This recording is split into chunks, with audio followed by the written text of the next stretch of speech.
আপনারা সবাই আফ্রিকার কালো জাদু সম্পর্কে জানতে চেয়েছেন, শুনতে চেয়েছেন নতুন কোনো ঘটনা। আমরাও দেরি না করে জানিয়েছিলাম মেহেদী হাসানকে এবং তিনি অলরেডি একটা ঘটনা পাঠিয়ে দিয়েছেন। সেই ঘটনাটাই আজকে পড়ে শোনাবো আপনাদের। চলুন শুরু করা যাক। যেভাবে লেখা আছে আমি সেভাবেই পড়ে শোনাচ্ছি। প্রিয় রাসেল ভাই এবং লিসেনার্স, আসসালামু আলাইকুম। আশা করছি আপনারা সবাই সুস্থ আছেন এবং সর্বদা ভালোর দলে আছেন। আমি রাসেল ভাই এবং ভূত.com-এর একনিষ্ঠ ভক্ত মোহাম্মদ মেহেদী হাসান লিখছি সংযুক্ত আরব আমিরাতের দুবাই শহর থেকে। শুরুতেই আমার পক্ষ থেকে রাসেল ভাই, গোলাম রাব্বি ভাই সহ ভূত.com টিমের সকল সদস্য, প্রিয় লিসেনার্স, সবার প্রতি ভালোবাসা এবং শ্রদ্ধা সালাম জানাচ্ছি। আজকের এই ঘটনাটি আমি কোনো বাড়তি ভূমিকা দিয়ে শুরু করতে চাই না, কারণ এই ঘটনার কেন্দ্রবিন্দুতে রয়েছেন দুজন বিশিষ্ট মানুষ, বাগলার দাদু ও লালা দাদু, যাদের ঘটনা আপনারা অনেকে পছন্দ করেছেন। এই ঘটনাটি পশ্চিম আফ্রিকার দেশ গাম্বিয়ার একটি উপকূলীয় অঞ্চলে ঘটেছিল। তবে ঘটনাটি কার কাছ থেকে সংগ্রহ করেছি সেটা না বললেই নয়। আজকের ঘটনাটি আমি সংগ্রহ করেছি আমার আফ্রিকান বন্ধু চুকসের কাছ থেকে। চুকস বাগলার দাদুর নাতি।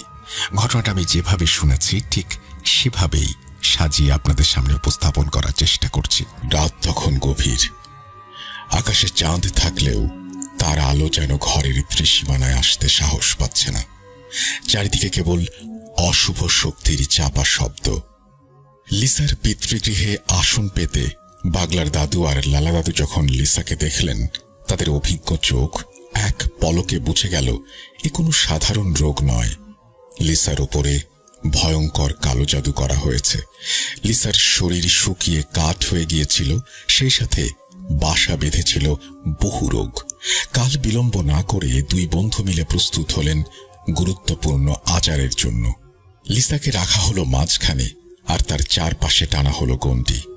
বাগলার দাদু ও লালা দাদু নিজেদের আসনে বসলেন। তাদের সামনে সাজানো হলো এই গুরুত্বপূর্ণ আচারের উপকরণ। তার ভেতরে ছিল মানুষের মাথার খুলি, মোমবাতি, অজানা গাছের ডাল, ছাই, একটি ঢোলের মতো বাদ্যযন্ত্র এবং রং। প্রথমে গণ্ডির চারপাশে মোমবাতি জ্বালিয়ে নিলেন দাদুরা। তারপর মানুষের মাথার সেই খুলির ওপর রং আর ছাই মিশিয়ে নিলেন। এরপরে বাগলার দাদু মন্ত্র পড়তে শুরু করলেন। মন্ত্রের প্রভাবে ঘরের বাতাস ভারী হয়ে উঠল, কিন্তু বাইরের অশুভ শক্তি যেন আরো ক্ষিপ্ত হল। বাগলার দাদু চোখ বন্ধ করে মন্ত্র পড়ছেন, আর লালা দাদু ঢোলের কাঠি হাতে নিলেন। তিনি মন্ত্র পড়া শুরু করে ঢোলে প্রথম বাড়ি দিতেই লিসার কণ্ঠস্বর থেকে বেরিয়ে এলো এক ভয়ঙ্কর হুঙ্কার, সেই সাথে গোঙানির শব্দ। দাদুরা থামলেন না। মন্ত্র আর ঢোলের শব্দ যেন লিসার শরীরের প্রতিটি স্নায়ুকে কাঁপিয়ে দিল। লিসা যন্ত্রণায় চিৎকার করে উঠল। তার শরীর ধনুকের মতো বেঁকে যাচ্ছে, যেন তার ভেতরের অশুভ শক্তিগুলো বেরিয়ে আসতে চাইছে। হেই কবিরাজ, তোরা মন্ত্রপাঠ আর ঢোল পেটানো বন্ধ কর। লিসার ভেতরে থাকা বদ জিনগুলো দাদুদের একের পর এক হুমকি দিতে থাকলো, কিন্তু দাদুরা সেসবের কোনো কিছুতে কান না দিয়ে আরো দ্রুত মন্ত্রপাঠ ও ঢোলে পাড়ি দিতে শুরু করলেন। রাত যত গভীর হলো ততই ভয়াবহ হয়ে উঠল বাড়ির পরিবেশ। বাগলার দাদু এবার সেই গাছের ছাল পুড়িয়ে নিলেন, যার ধোঁয়ায় চারপাশে এক তিক্ত গন্ধ ছড়িয়ে পড়ল। হঠাৎ বাগলার দাদু উঠে দাঁড়ালেন। তার চোখ দুটো যেন আলোয় ঝলমল করছে। তিনি লিসার চারপাশে গণ্ডির দিকে তাকিয়ে আকাশ বাতাস কাঁপিয়ে মন্ত্র পাঠ করা শুরু করলেন, আর লালা দাদু আরো দ্রুত ঢোল বাজাতে শুরু করলেন। অভিজ্ঞ বাগলার দাদুর কণ্ঠে মালির তান্ত্রিক গুরুর শেখানো গোপন প্রাচীন মন্ত্রপাঠ, সাথে লালা দাদুর অভিজ্ঞ হাতের ঢোলের সঙ্গ সইতে না পেরে লিসার শরীর থেকে বেরিয়ে এলো কালো ধোঁয়া। সেই ধোঁয়া যেন নিঃশ্বাসের মতো শুষে নিল মানুষের মাথার খুলিটি, আর সঙ্গে সঙ্গে গণ্ডির পাশে থাকা মোমবাতিগুলো দপ করে নিভে গেল, আর লিসা অজ্ঞান হয়ে মাটিতে লুটিয়ে পড়লেন। তারপর তার জ্ঞান ফেরানো হলো। পরিশেষে লিসার মুক্তি নিশ্চিত করে দুই বন্ধু লিসার হাতে একটি শক্তিশালী রক্ষা কবচ বেঁধে দিলেন। সেই কবচ ভেদ করে যেন কোনো অশুভ শক্তি আর তাকে স্পর্শ করতে না পারে। 2005 সালের এক কালো রাত পেরিয়ে অবশেষে স্বস্তির নিঃশ্বাস ফেললেন দুটি প্রাণ। ততক্ষণে পূবের আকাশে ভোরের আলো ফুটতে শুরু করেছে। দাদুরা সব কাজ শেষ করে লিসাদের বাড়ি থেকে বিদায় নিলেন। সেই ক্লান্তিকর ও এক কঠিন রাত পেরিয়ে বাগলার দাদু ও লালা দাদু গ্রামের পুরনো বিশাল এক গাছের নিচে এসে বসলেন। দুজনের চোখে এখনো রাতের ঘোর লেগে আছে। শরীর জীর্ণ দেখলেও তাদের ভেতরের শক্তি ছিল অটল। তারা নীরবে বসেছিলেন। সকালের স্নিগ্ধ বাতাস তাদের জীর্ণ শরীরে শান্তির পরশ বুলিয়ে দিচ্ছিল। লালা দাদু পকেট থেকে বিড়ি বের করে ধরালেন, আর বাগলার দাদু চোখ বন্ধ করে বাতাসের স্বাদ গ্রহণ করছিলেন। সেই সংক্ষিপ্ত শান্তি ভঙ্গ হল শুকনো পাতা ভাঙার মর্মর শব্দে। দাদুরা সেই দিকে তাকাতেই হেঁটে আসতে দেখা গেল এক অপরিচিত অবয়বকে। পথ ধরে এগিয়ে আসছে মনু কবিরাজ। তার পরনের কাপড় এলোমেলো, চোখ দুটো রক্তের মতো লাল, আর মুখে লেপ্টে আছে এক ভয়ানক তিক্ততার ছাপ। বাগলার দাদুর অভিজ্ঞ চোখ বলে দিল মনুর উদ্দেশ্য ভালো নয়। তিনি আলতো করে লালা দাদুর হাতে চাপ দিলেন। লালা দাদুও বুঝলেন। তিনি বিড়িতে একটা লম্বা টান দিয়ে ধোঁয়া ছাড়লেন, যেন সেই ধোঁয়ার আড়ালেই নিজের ক্রোধ লুকিয়ে ফেললেন। মনু কবিরাজ ঠিক তাদের সামনে এসে দাঁড়ালো। তার চোখ দুটো ছিল তিরস্কারে ভরা। তা যেন দাদুদের বিশ্রামকে অপমান করতে চাইছে। মনু কবিরাজ উপহাস করে বলে উঠলেন, আরে বাগলার আর লালা, এই সাত সকালে তোমাদের দুজনকে দেখছি একসঙ্গে বেশ হাওয়া খাচ্ছ। নিশ্চয়ই রাতটা অনেক কঠিন গেছে তোমাদের। মনুর কণ্ঠে ছিল তিক্ত ব্যঙ্গ। সে দাদুদের সফলতাকে তুচ্ছ করতে চাইছে। সাথে সাথে তেলে বেগুনে জ্বলে উঠলেন লালা দাদু। তিনি কিছু করতে যাবেন, ঠিক তখন বাগলার দাদু শক্ত করে চেপে ধরলেন লালা দাদুর হাত। তিনি শান্ত নজরে মনুর দিকে তাকালেন আর বললেন, আমরা হাওয়া খাচ্ছি। হাওয়া খাচ্ছি নাকি গভীর চিন্তায় মগ্ন আছি সেটা বোঝার মতো ক্ষমতা তোমার এখনো হয়নি মনু। তবে মনে রেখো মনু, শুভ শক্তির বিজয় সবসময় হয়। শান্তভাবে অপমানের জবাব দিলেন বাগলার দাদু, আর সেইটা যেন আগুনে ঘি ঢালল। মনু কবিরাজ কর্কশ কণ্ঠে বলে ওঠে, আমার ব্যর্থতার কারণ তো তোমরা, তাই না? কেন, সন্দেহ আছে মনু? বললেন বাগলার দাদু। কাজটা ভালো হলো না বাগলার। তোমরা কবিরাজ হয়ে অন্য কবিরাজের কাজে বাধা সৃষ্টি করতে পারো না। এটা অন্যায়। না মনু, এটা অন্যায় নয়। একটা নিষ্পাপ জীবন রক্ষা করা পুণ্যের কাজ। শোনো মনু, তুমি যতই শক্তিশালী জাদু প্রয়োগ করো না কেন, আমরা সেটা কাটিয়ে তুলতে সক্ষম। আমরা শত্রুতা চাই না। যা হয়েছে সেটা ভুলে যাও আর ধ্বংসের খেলা বন্ধ করো। মনু কবিরাজ কিছু একটা চিন্তা করলেন। তার চোখে এক অজানা কৌতূহল ও লোভ দেখা গেল। তিনি বললেন, আমি জানতে চাই কোন সেই অজানা মন্ত্রে লিসার শরীর থেকে আমার মরণ জাদুর বাঁধন কাটালে? কোন উপায়ে? বাগলার দাদু ধীরে ধীরে দৃষ্টি রাখলেন মনুর রাঙা চোখের দিকে। তিনি বললেন, সেটা আমাদের গুরুর শেখানো বিদ্যা মনু। আর এই বিদ্যা শুধু তারাই আয়ত্ত করতে পারে যারা ন্যায়ের পথে দাঁড়ায়। মনু বিদ্রুপের হাসি হাসল।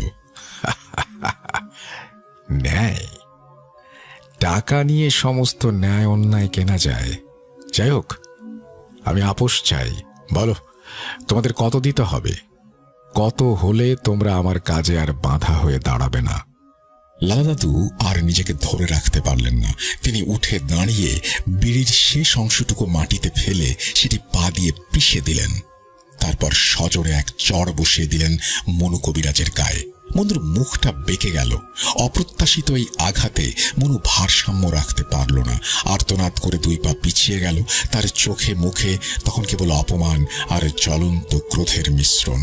লালা দাদু অগ্নি চোখে মনুর দিকে তাকালেন, তারপর গর্জন করে উঠলেন, এইটুকু যথেষ্ট নয় নাকি আরো চাই? তোমার সাহস হয় কি করে আমাদের এই জঘন্য প্রস্তাব দেয়ার? আমরা জীবনের পরোয়া করি না, আর আমরা আমাদের এই দীর্ঘ কবিরাজি জীবনে আমাদের বিবেক বিক্রি করিনি কখনো। মনু কবিরাজ লালা দাদুর দিকে তাকিয়ে কেবল বিষাক্ত সাপের মতো ফোঁস ফোঁস করছে। ক্রোধে তার শরীর কাঁপছিল। তার রক্ত লাল চোখগুলো যেন প্রতিশোধের আগুনে ভরা।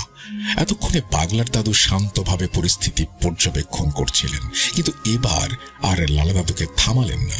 তিনিও লালা দাদুর পাশে দাঁড়ালেন। মনু কবিরাজ দাঁত কড়মড় করে চাপা কণ্ঠে শাসিয়ে উঠল, পাগলার লালা, এই অপমানের দাম তোমাদের দিতে হবে। আমি তোমাদের দেখে নেব, তোমাদের সব অহংকার আর ন্যায়ের বড়াই সব চূর্ণ করব।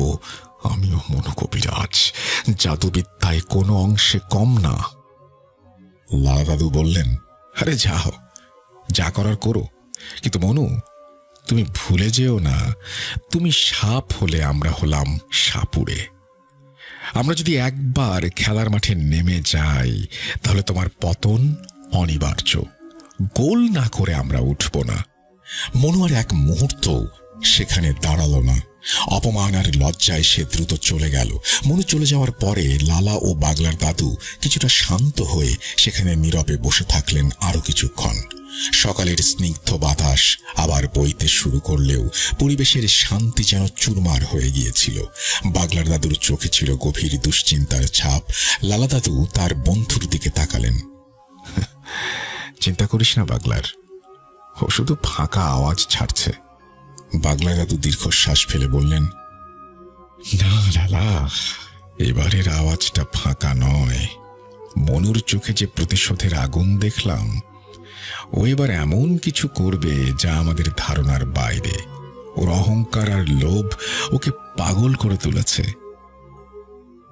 দাদুরা জানতেন মনু কবিরাজের সঙ্গে তাদের এই শত্রুতা এখন কেবল কবিরাজের বিবাদ নয়, এটা শুভ শক্তি ও চরম অশুভের মধ্যে শুরু হওয়া এক মহাযুদ্ধের সূচনা। কিন্তু কেন এই শত্রুতা, এবার সেটা বর্ণনা করছি। সময়কাল 2004। সূচনা হয়েছিল এক দরিদ্র পরিবারের মেয়ে লিসাকে কেন্দ্র করে। লিসা ভালোবেসে বিয়ে করেছিল তার পাশের গ্রামের এক ধনী পরিবারের সন্তান রায়ানকে। কিন্তু এই সম্পর্ক রায়ানের পরিবারের চোখে ছিল চরম অসম্মান। রায়ানের চাপ ও জেদের কাছে হার মেনে ওপরে ওপরে রায়ানের পরিবার লিসাকে তাদের বাড়ির বধূ হিসেবে মেনে নিলেও এক দরিদ্র ঘরের মেয়ে উচ্চবিত্ত পরিবারের ছেলের সংসার করবে, এই অন্ধ অহংকার আর সামাজিক ভেদাভেদের কারণে তারা মেয়েটিকে পৃথিবী থেকে সরিয়ে দেওয়ার সিদ্ধান্ত নেয়।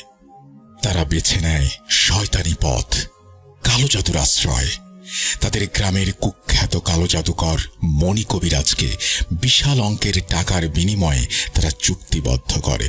তাদের উদ্দেশ্য ছিল লিসাকে ধীরে ধীরে মৃত্যুর দিকে ঠেলে দেয়া। মোটা অঙ্কের টাকা পেয়ে মনু কবিরাজ শুরু করে দেয় তার ভয়ানক জাদুবিদ্যার খেলা। কালো জাদুর প্রভাবে প্রথমে লিসার দেহে বাসা বাঁধতে শুরু করে একের পর এক অজানা রোগ। তার শরীর ভেঙে পড়তে থাকে আর তার মানসিক অবস্থাও ক্রমে দুর্বল হয়ে পড়ে। লিসা অনুভব করতে শুরু করে তার চারপাশে সারাক্ষণ অদৃশ্য কিছুর উপস্থিতি। রাতের বেলায় কালো ছায়ারা তাকে ঘিরে ঘুরে বেড়ায়। আনাচে কানাচে অসংখ্য লাল চোখ যেন তার দিকেই তাকিয়ে থাকে। সেই সাথে আর অপ্রত্যাশিত অনেক কিছু ঘটতে থাকে। অনিদ্রা, খাবারে অরুচি, পেটে মাথায় যন্ত্রণা সহ শান্তি, স্বাভাবিক জীবন সব কিছু ধীরে ধীরে গ্রাস করে নেয় এক অদৃশ্য অশুভ শক্তি। এদিকে স্বামী রায়ান তার স্ত্রীর এমন অবস্থা দেখে ভেঙে পড়ে। লিসা সুস্থ স্বাভাবিক মেয়ে ছিল, হঠাৎ করে এমন হওয়ায় সে দিশেহারা হয়ে যায়। প্রাণপণে সে ছুটে বেড়ায় ডাক্তার, নামকরা কবিরাজ ও তান্ত্রিকদের দ্বারে দ্বারে। লাভ হয়নি কোনো, ধরা পড়েনি কোনো রোগ। সবাই কেবল অজানা রোগের কথা বলতো, যেটা ডাক্তারি পরীক্ষায় ধরা পড়ে না। রায়ান বুঝতে পারে ঘটনা আসলে কি ঘটেছে। যাই হোক, অনেক চেষ্টার পরে অবশেষে এক অভিজ্ঞ কবিরাজ রায়ানকে বলেন, এই মেয়েটির ওপর ভয়ানক এক মরণ জাদু প্রয়োগ করা হয়েছে। এটি সাধারণ জাদু নয়, এটি প্রাণঘাতী মরণ জাদু। তবে চেষ্টা করলে এটার প্রতিকার সম্ভব। রায়ান কাতর হয়ে বলেন, যেভাবেই হোক আমার স্ত্রীকে বাঁচান, তাতে আপনি যা চান আমি সব দেব। তারপর সেই কবিরাজের দীর্ঘ সাধনা ও প্রচেষ্টায় একসময় লিসা কিছুটা মুক্তি পায় জাদুর প্রভাব থেকে। কিন্তু লিসার শ্বশুরবাড়ির অহংকার ও কুদৃষ্টি তখনও তাকে ছাড়েনি।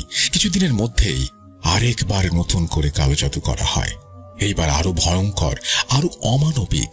এবার রায়ান নিজের পরিবারের ওপরে প্রশ্ন ছুড়ে দেয়। কি অপরাধ করেছে লিসা? ভালোবেসে বিয়ে করাটাই কি তার দোষ? কেন তোমরা বারবার তার সর্বনাশ করছো? কিন্তু রায়ানের পরিবার তাদের অহংকারে অন্ধ হয়ে মুখ ফিরিয়ে নেয়, অস্বীকার করে সবকিছু। এই অন্যায়ের বিরুদ্ধে রায়ান লড়াই শুরু করে।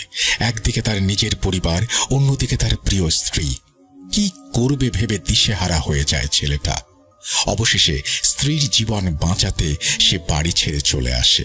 লিসাকে নিয়ে এসে ওঠে তার শ্বশুর বাড়িতে। আর এই গ্রামেই থাকেন বাগলার দাদু। লিসার পরিবার থেকে খবর দেয়া হয় এলাকার অভিজ্ঞ কবিরাজ বাগলার দাদুকে। খবর পেয়ে ছুটে আসেন বাগলার দাদু। কিন্তু এ কি দেখছেন তিনি?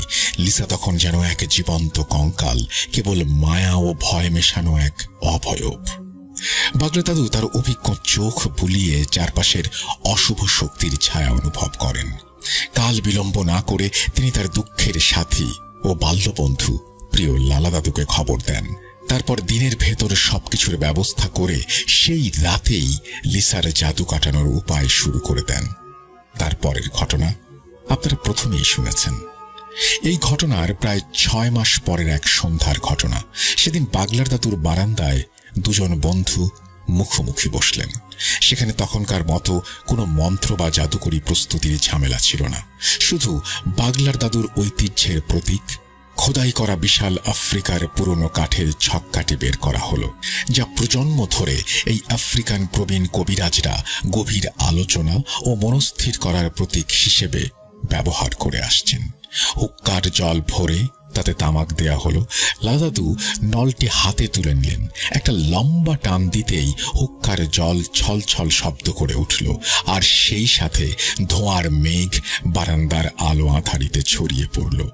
এই ধোঁয়ার ঘন ঘূর্ণির মধ্যে যেন দুজনের মাথায় ঘুরতে থাকা জটিল টেনশনগুলো উড়িয়ে দেওয়ার চেষ্টা চলছিল। ধোঁয়ার রিংগুলো মিলিয়ে যাচ্ছিল রাতের আকাশে, কিন্তু তাদের অভিজ্ঞ চোখে ফুটে উঠছিল এক অজানা বিপদের ছায়া। তাহলে মনু তার প্রতিশোধের খেলা শুরু করেছে? হুক্কার নলটা বাগলার দাদুর দিকে এগিয়ে দিলেন লালা দাদু। আমারও তাই মনে হয়। বাগলা দাদু বললেন, মনু এবার নিশ্চয়ই কোনো মায়াবিদ্যা জানা মহাশক্তিধর কোনো জিনকে ব্যবহার করছে, যে আমাদের চোখকে ফাঁকি দিচ্ছে।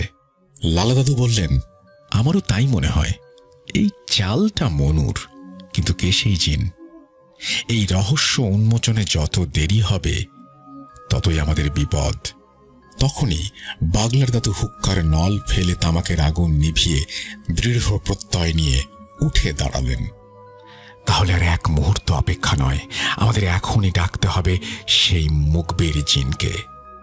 কেই মুখবির জিন আর কেন তাকে ডাকা হচ্ছে সেটা জানতে হলে চলেন গত রাতের ফ্ল্যাশব্যাকে। রাত তখন গভীর। গাম্বিয়ার সেই উপকূলীয় গ্রামের আকাশে এক ফালি চাঁদ থাকলেও চারদিকের পরিবেশটা ছিল থমথমে। বাতাস একদম স্থির, যেন কোনো বড় ঝড়ের পূর্বাভাস। রাত যখন আনুমানিক 2টা, তখন লালা দাদুর কাঁচা ঘুমটা হঠাৎ ভেঙে গেল। দরজার ওপাশ থেকে খুব চেনা একটা কণ্ঠস্বর ভেসে আসছে। কণ্ঠটা তার বাল্যবন্ধু বাগলার দাদুর। লালা দাদু কিছুটা অবাক হলেন। মনে মনে ভাবলেন, এই অসময়ে বাগলার কেন? তিনি তড়িঘড়ি করে দরজা খুলে বাইরে পা রাখলেন। চোখের মণিগুলো ঘষে দেখতে পান সামনেই দাঁড়িয়ে আছে বাগলার দাদু, কিন্তু তার দাঁড়ানোর ভঙ্গিটা আজ কেমন যেন অদ্ভুত, একদম মূর্তির মতো স্থির। চাঁদের আবছা আলোয় লালা দাদু খেয়াল করলেন বাগলারের চোখের মণি দুটো স্বাভাবিক নয়, বরং অন্ধকারে দুটো জ্বলন্ত কয়লার মতো লালচে আভা ছড়াচ্ছে। লালা দাদু বিস্ময় নিয়ে জিজ্ঞেস করলেন, কিরে বাগলার, এত রাতে তুই? কিছু হয়েছে? কথা শেষ হতে না হতেই কোনো উত্তর না দিয়ে বাগলার দাদু ধপ করে মাটিতে লুটিয়ে পড়লেন। তখনই লালা দাদু আতঙ্কিত হয়ে বন্ধুকে ধরতে যেই না হাত বাড়ালেন, অমনি তার সারা শরীরে 1000 ভোল্টের বিদ্যুতের মতো এক তীব্র ঝাটকা লাগলো। এক অদৃশ্য শক্তি তাকে ছিটকে পেছনে ফেলে দিল। লালা দাদুর অভিজ্ঞ চোখ এবার জহুরির মতো সত্যটা ধরে ফেলল। তিনি খেয়াল করলেন এই লুটিয়ে থাকা দেহের গলায় তাদের সেই চিরাচরিত কবিরাজি 7 স্তরের রক্ষা কবচ নেই। একজন তান্ত্রিক কবিরাজ কখনো তার শরীরের রক্ষা কবচ ছাড়া বাইরে বের হয় না। মুহূর্তেই লালা দাদুর ভয় পরিণত হলো রাগে। তিনি গর্জে উঠলেন, শয়তান, এত বড় সাহস! তুই লালার সাথে ছলনা করতে এসেছিস, আজ তোকে জ্বালিয়ে ছাই করে দেব। বলেই তিনি শাহাদাত আঙুল তুলে মাটির ওপর এক টানে এক দুর্ভেদ্য গণ্ডি আঁকলেন। তার ঠোঁটে তখন মন্ত্রের কর্কশ ধ্বনি। লালা দাদু দ্রুত ঘরের দিকে ছুটলেন পেট্রোল বা কেরোসিন আনতে, উদ্দেশ্য এই অশুভ শক্তিকে শেষ করে দেয়া। কিন্তু ফিরে এসে দেখলেন গণ্ডির ভেতরটা একদম ফাঁকা। সেই ছদ্মবেশী দেহটা বাতাসের সাথে মিলিয়ে গেছে। লালা দাদু দাঁতে দাঁত চেপে বললেন, বেঁচে গেলি, বেঁচে গেলি আমার হাত থেকে। ঠিক এই সময়ে গ্রামের অন্য প্রান্তে বাগলার দাদুর বাড়ির উঠোনেও চলছিল একই নাটকের অন্য পিঠ। সেখানেও অন্ধকারের বুক চিরে লালা দাদুর হুবহু কণ্ঠস্বর শোনা গেল। কান খাড়া করে বাগলার দাদু শুনতে পেলেন। কিন্তু বাগলার দাদু ছিলেন অত্যন্ত ধূর্ত এবং অভিজ্ঞ। তিনি ভেতর থেকে দরজা না খুলে উত্তর দিলেন, তুই আমার ঘরের ভেতরে আয় লালা, দরজা খোলাই আছে, যা বলার ভেতরে এসেই বল। বাইরে দাঁড়িয়ে থাকা সেই শয়তানটা এবার কিছুটা বিচলিত হয়ে পড়ে। সে জানত এই ঘরটা বিশেষ মন্ত্রে সুরক্ষিত। কোনো অশুভ শক্তি বা চালান করা সত্তা এই ঘরের ভেতরে প্রবেশ করতে পারে না। যদি সে আসলেও লালা দাদু হতেন তবে তিনি অনায়াসেই ভেতরে আসতে পারতেন। সেই ছদ্মবেশী শয়তানটি বাইরে থেকে অনুরোধ করতে লাগলো। বাগলা দাদু এবার নিশ্চিত হলেন এবং চালাকি করে একই কথা বারবার বলতে লাগলেন, একদম না, আমার শরীর ভালো নেই, তুই ভেতরে এসে দেখা, আমি বাইরে যাব না। শত চেষ্টায় ব্যর্থ হয়ে এইবার সেই অবয়বের কণ্ঠস্বর পাল্টে গেল। লালা দাদুর মিষ্টি কণ্ঠস্বর মুহূর্তেই এক বিভৎস দানবীয় গর্জনে পরিণত হলো। ওদিকে দরজার ফাঁক দিয়ে বাগলার দাদু দেখলেন উঠোনে ধুলোর এক ভয়ঙ্কর ঘূর্ণি উঠছে। সেই অবয়বের চোখ দুটো আগুনের গোলার মতো লাল হয়ে জ্বলছে। কোনো উপায় না পেয়ে অবশেষে সেই অশুভ শক্তিটি বিকট এক শব্দ করে অদৃশ্য হয়ে গেল। যাই হোক, ফ্ল্যাশব্যাক থেকে এবার ফিরে আসা যাক দাদুদের কাছে। সেদিন সন্ধ্যার পর বাগলার দাদুর সেই পুরনো কবিরাজি ঘরে 2 দাদু মুখোমুখি বসলেন। ঘরটি ধূপ আর ধোঁয়ায় আচ্ছন্ন। দাদুরা গম্ভীর স্বরে মন্ত্রপাঠ করতে শুরু করলেন। হঠাৎ ঘরের কোণের অন্ধকারটা যেন আরো ঘন হয়ে উঠল। বাতাসের তাপমাত্রা এক ধাক্কায় অনেকটা নেমে গেল। সেই ঘনীভূত অন্ধকারের ভেতর থেকে ধীরে ধীরে আবির্ভূত হলেন মুখবির জিন। ইনি কোনো সাধারণ জিন নন, যিনি গন্ধ শুকে যে কোনো শুভ অশুভ শক্তির পরিচয় শনাক্ত করতে পারতেন। বাগলার দাদু মুখবির জিনকে সবকিছু খুলে বলেন। তারপর তিনি মুখবির জিনের কাছে জিজ্ঞাসা করেন, হে মুখবির, গত রাতে যে আমাদের ছদ্মবেশে আক্রমণ করতে এসেছিল তাকে কি তুমি চিনতে পেরেছ? কে সে? প্রশ্ন শুনে মুখবির জিন কিছুক্ষণের জন্য সেই গাঢ় অন্ধকারে মিলিয়ে গেলেন। কিছুক্ষণ পর ফিরে এসে তার কণ্ঠস্বর যখন শোনা গেল তখন সেই ঘরে যেন আতঙ্কের হিমস্রোত বয়ে গেল। মুখবির বললেন, এ কোনো সাধারণ শত্রু নয় পাগলার, এ হলো সেই রক্তচোষা পিশাচিনী যাকে তোমাদের গুরুজি প্রায় 2 যুগ আগে নিজের সাধনার জোরে একটা রূপার পাত্রে বন্দী করেছিলেন। লালা দাদু আঁতকে উঠে বললেন, হ্যাঁ, সে তো বন্দী থাকার কথা, বাইরে এলো কি করে? মুখবির জিন বলতে লাগলেন, তোমাদের গুরুজির মৃত্যুর পর তার সেই শক্তিশালী জাদুমন্ত্রের বন্ধনী কিছুটা দুর্বল হয়ে পড়েছিল, আর এই সুযোগটাই নিয়েছে ধূর্ত মনু কবিরাজ। সে কোনোভাবে জানতে পেরেছিল যে তোমাদের গুরুজির হাতে বন্দী হয়ে আছে এক অতি শক্তিশালী পিশাচিনী, যে তোমাদের ঘোর শত্রু। মনু তাকে মুক্তি দিয়েছে এক ভয়ঙ্কর চুক্তির বিনিময়ে। সেই পিশাচিনী এখন তোমাদের উপর প্রতিশোধ নেয়ার জন্য উন্মাদ হয়ে আছে, আর সে মনু কবিরাজের কাছে প্রতিজ্ঞাবদ্ধ। তাছাড়া তোমরা ছিলে তোমাদের গুরুজির সবচেয়ে বিশ্বস্ত শিষ্য। এখন সে মুক্তির বিনিময়ে আর পুরনো প্রতিশোধ নিতে তোমাদের হত্যা করবে আর তিলে তিলে তোমাদের প্রাণ শুষে নেবে। ঘরের বাতাস যেন স্তব্ধ হয়ে গেল। দাদুদের অভিজ্ঞ শরীরও একবার শিউরে উঠল, কিন্তু মুখবীরের পরবর্তী কথাগুলো ছিল আরো ভীতিজনক। সাবধান থেকো তোমরা, সে এখন আগের চেয়ে অনেক বেশি শক্তিশালী। গত 6 মাসে 6টি যুবকের তাজা রক্ত পান করে সে মায়াবী শক্তি বহুগুণ বাড়িয়ে নিয়েছে। এখন তাকে আর কোনো পাত্রে বন্দী করা সম্ভব নয়। তাকে ধ্বংস করার একটাই রাস্তা খোলা আছে, সেটা হলো তাকে হত্যা করতে হবে। কথাটা শেষ করেই মুখবীর জিন বাতাসের সাথে মিলিয়ে গেলেন। মুখবীর চলে যাওয়ার পর ঘরে নেমে এলো এক কবরের মতো নীরবতা। দুই বন্ধু একে অপরের দিকে তাকালেন, চোখে আতঙ্ক থাকলেও চোয়াল শক্ত। দাদুরা এবার বারান্দায় বসে হুক্কার তামাকে আগুন জ্বালিয়ে নিলেন। গড়গড় করে একটা লম্বা টান দিয়ে একরাশ ধোঁয়া ছাড়তে ছাড়তে লালা দাদু হুক্কার নলটা মুখ থেকে সরিয়ে বললেন, তার মানে মনু নিজের স্বার্থে এমন এক শয়তানকে শিকল মুক্ত করেছে যে তার পুরো গ্রাম উজাড় করে দিতে পারে। বাগল দাদু নলটা তুলে নিয়ে একটা দীর্ঘ শ্বাস নিয়ে বললেন, সে আসবে লালা, আজ হোক বা কাল সে তার প্রতিশোধ নিতেই আসবে। আমাদের হাতে সময় খুব কম। তারপর নেমে এলো কিছুক্ষণের নীরবতা, শুধু হুক্কার গড়গড় শব্দ আর ধোঁয়ার মাঝে গভীর চিন্তায় ডুবে থাকলেন দাদুরা। যাই হোক, অবশেষে সেই রাতের নিস্তব্ধতা ভেঙে দুই প্রবীণ কবিরাজ এক মরণজয়ী পরিকল্পনা করে ফেললেন এই ভয়ঙ্কর পিশাচিনীকে শায়েস্তা করতে। সেই পরিকল্পনা জানার আগে চলুন জেনে আসি কে এই পিশাচিনী। এই পিশাচিনী আসলে কোনো সাধারণ অশরীরী নয়। সে হলো উচ্চ স্তরের জাদুকর শ্রেণীর এক মহিলা জিন। তার সবচেয়ে বড় শক্তি হলো তার মায়াবিদ্যা। সে কেবল মানুষের চোখেই ধুলো দেয় না, সাধারণ জিনদের দৃষ্টিকেও সে অনায়াসেই ধোঁকা দিতে পারে। তার আসল রূপ দেখার ক্ষমতা খুব কম প্রাণীরই আছে। কিছু বিশেষ গুণ সম্পন্ন এবং শক্তিশালী বা তার মতো উচ্চ ক্ষমতার অধিকারী ছাড়া কেউ তার মায়াজাল ছিন্ন করতে পারে না। আর এই পিশাচিনীর বেঁচে থাকার একমাত্র জ্বালানি হলো তাজা রক্ত। বিশেষ করে প্রতি অমাবস্যার রাতে তার একটি করে সুস্থ সবল যুবকের রক্ত প্রয়োজন। এই রক্তই তাকে দান করে অসীম যৌবন আর ধ্বংস করার শক্তি। তার শিকার করার পদ্ধতিটা ছিল অত্যন্ত কৌশলী আর ছলনাময়। সে সরাসরি কাউকে আক্রমণ করত না। সে জানত তার একটি সীমাবদ্ধতা আছে, সেটি হচ্ছে যতক্ষণ না কেউ স্বেচ্ছায় তাকে স্পর্শ করছে ততক্ষণ সে তার কোনো ক্ষতি করতে পারবে না। তাই সে ফাঁদ পাতত।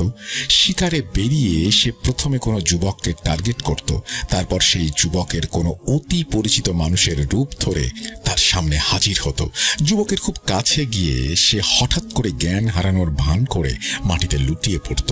যুবকটি যখন ঘাবড়ে গিয়ে কোনো বিপদ না বুঝে তাকে স্পর্শ করত, ঠিক তখনই মায়াজাল ছিঁড়ে বেরিয়ে আসতো সেই পিশাচিনী, আর মুহূর্তের মধ্যেই সে তার আসল রূপে সেই যুবকের তাজা রক্ত পান করত।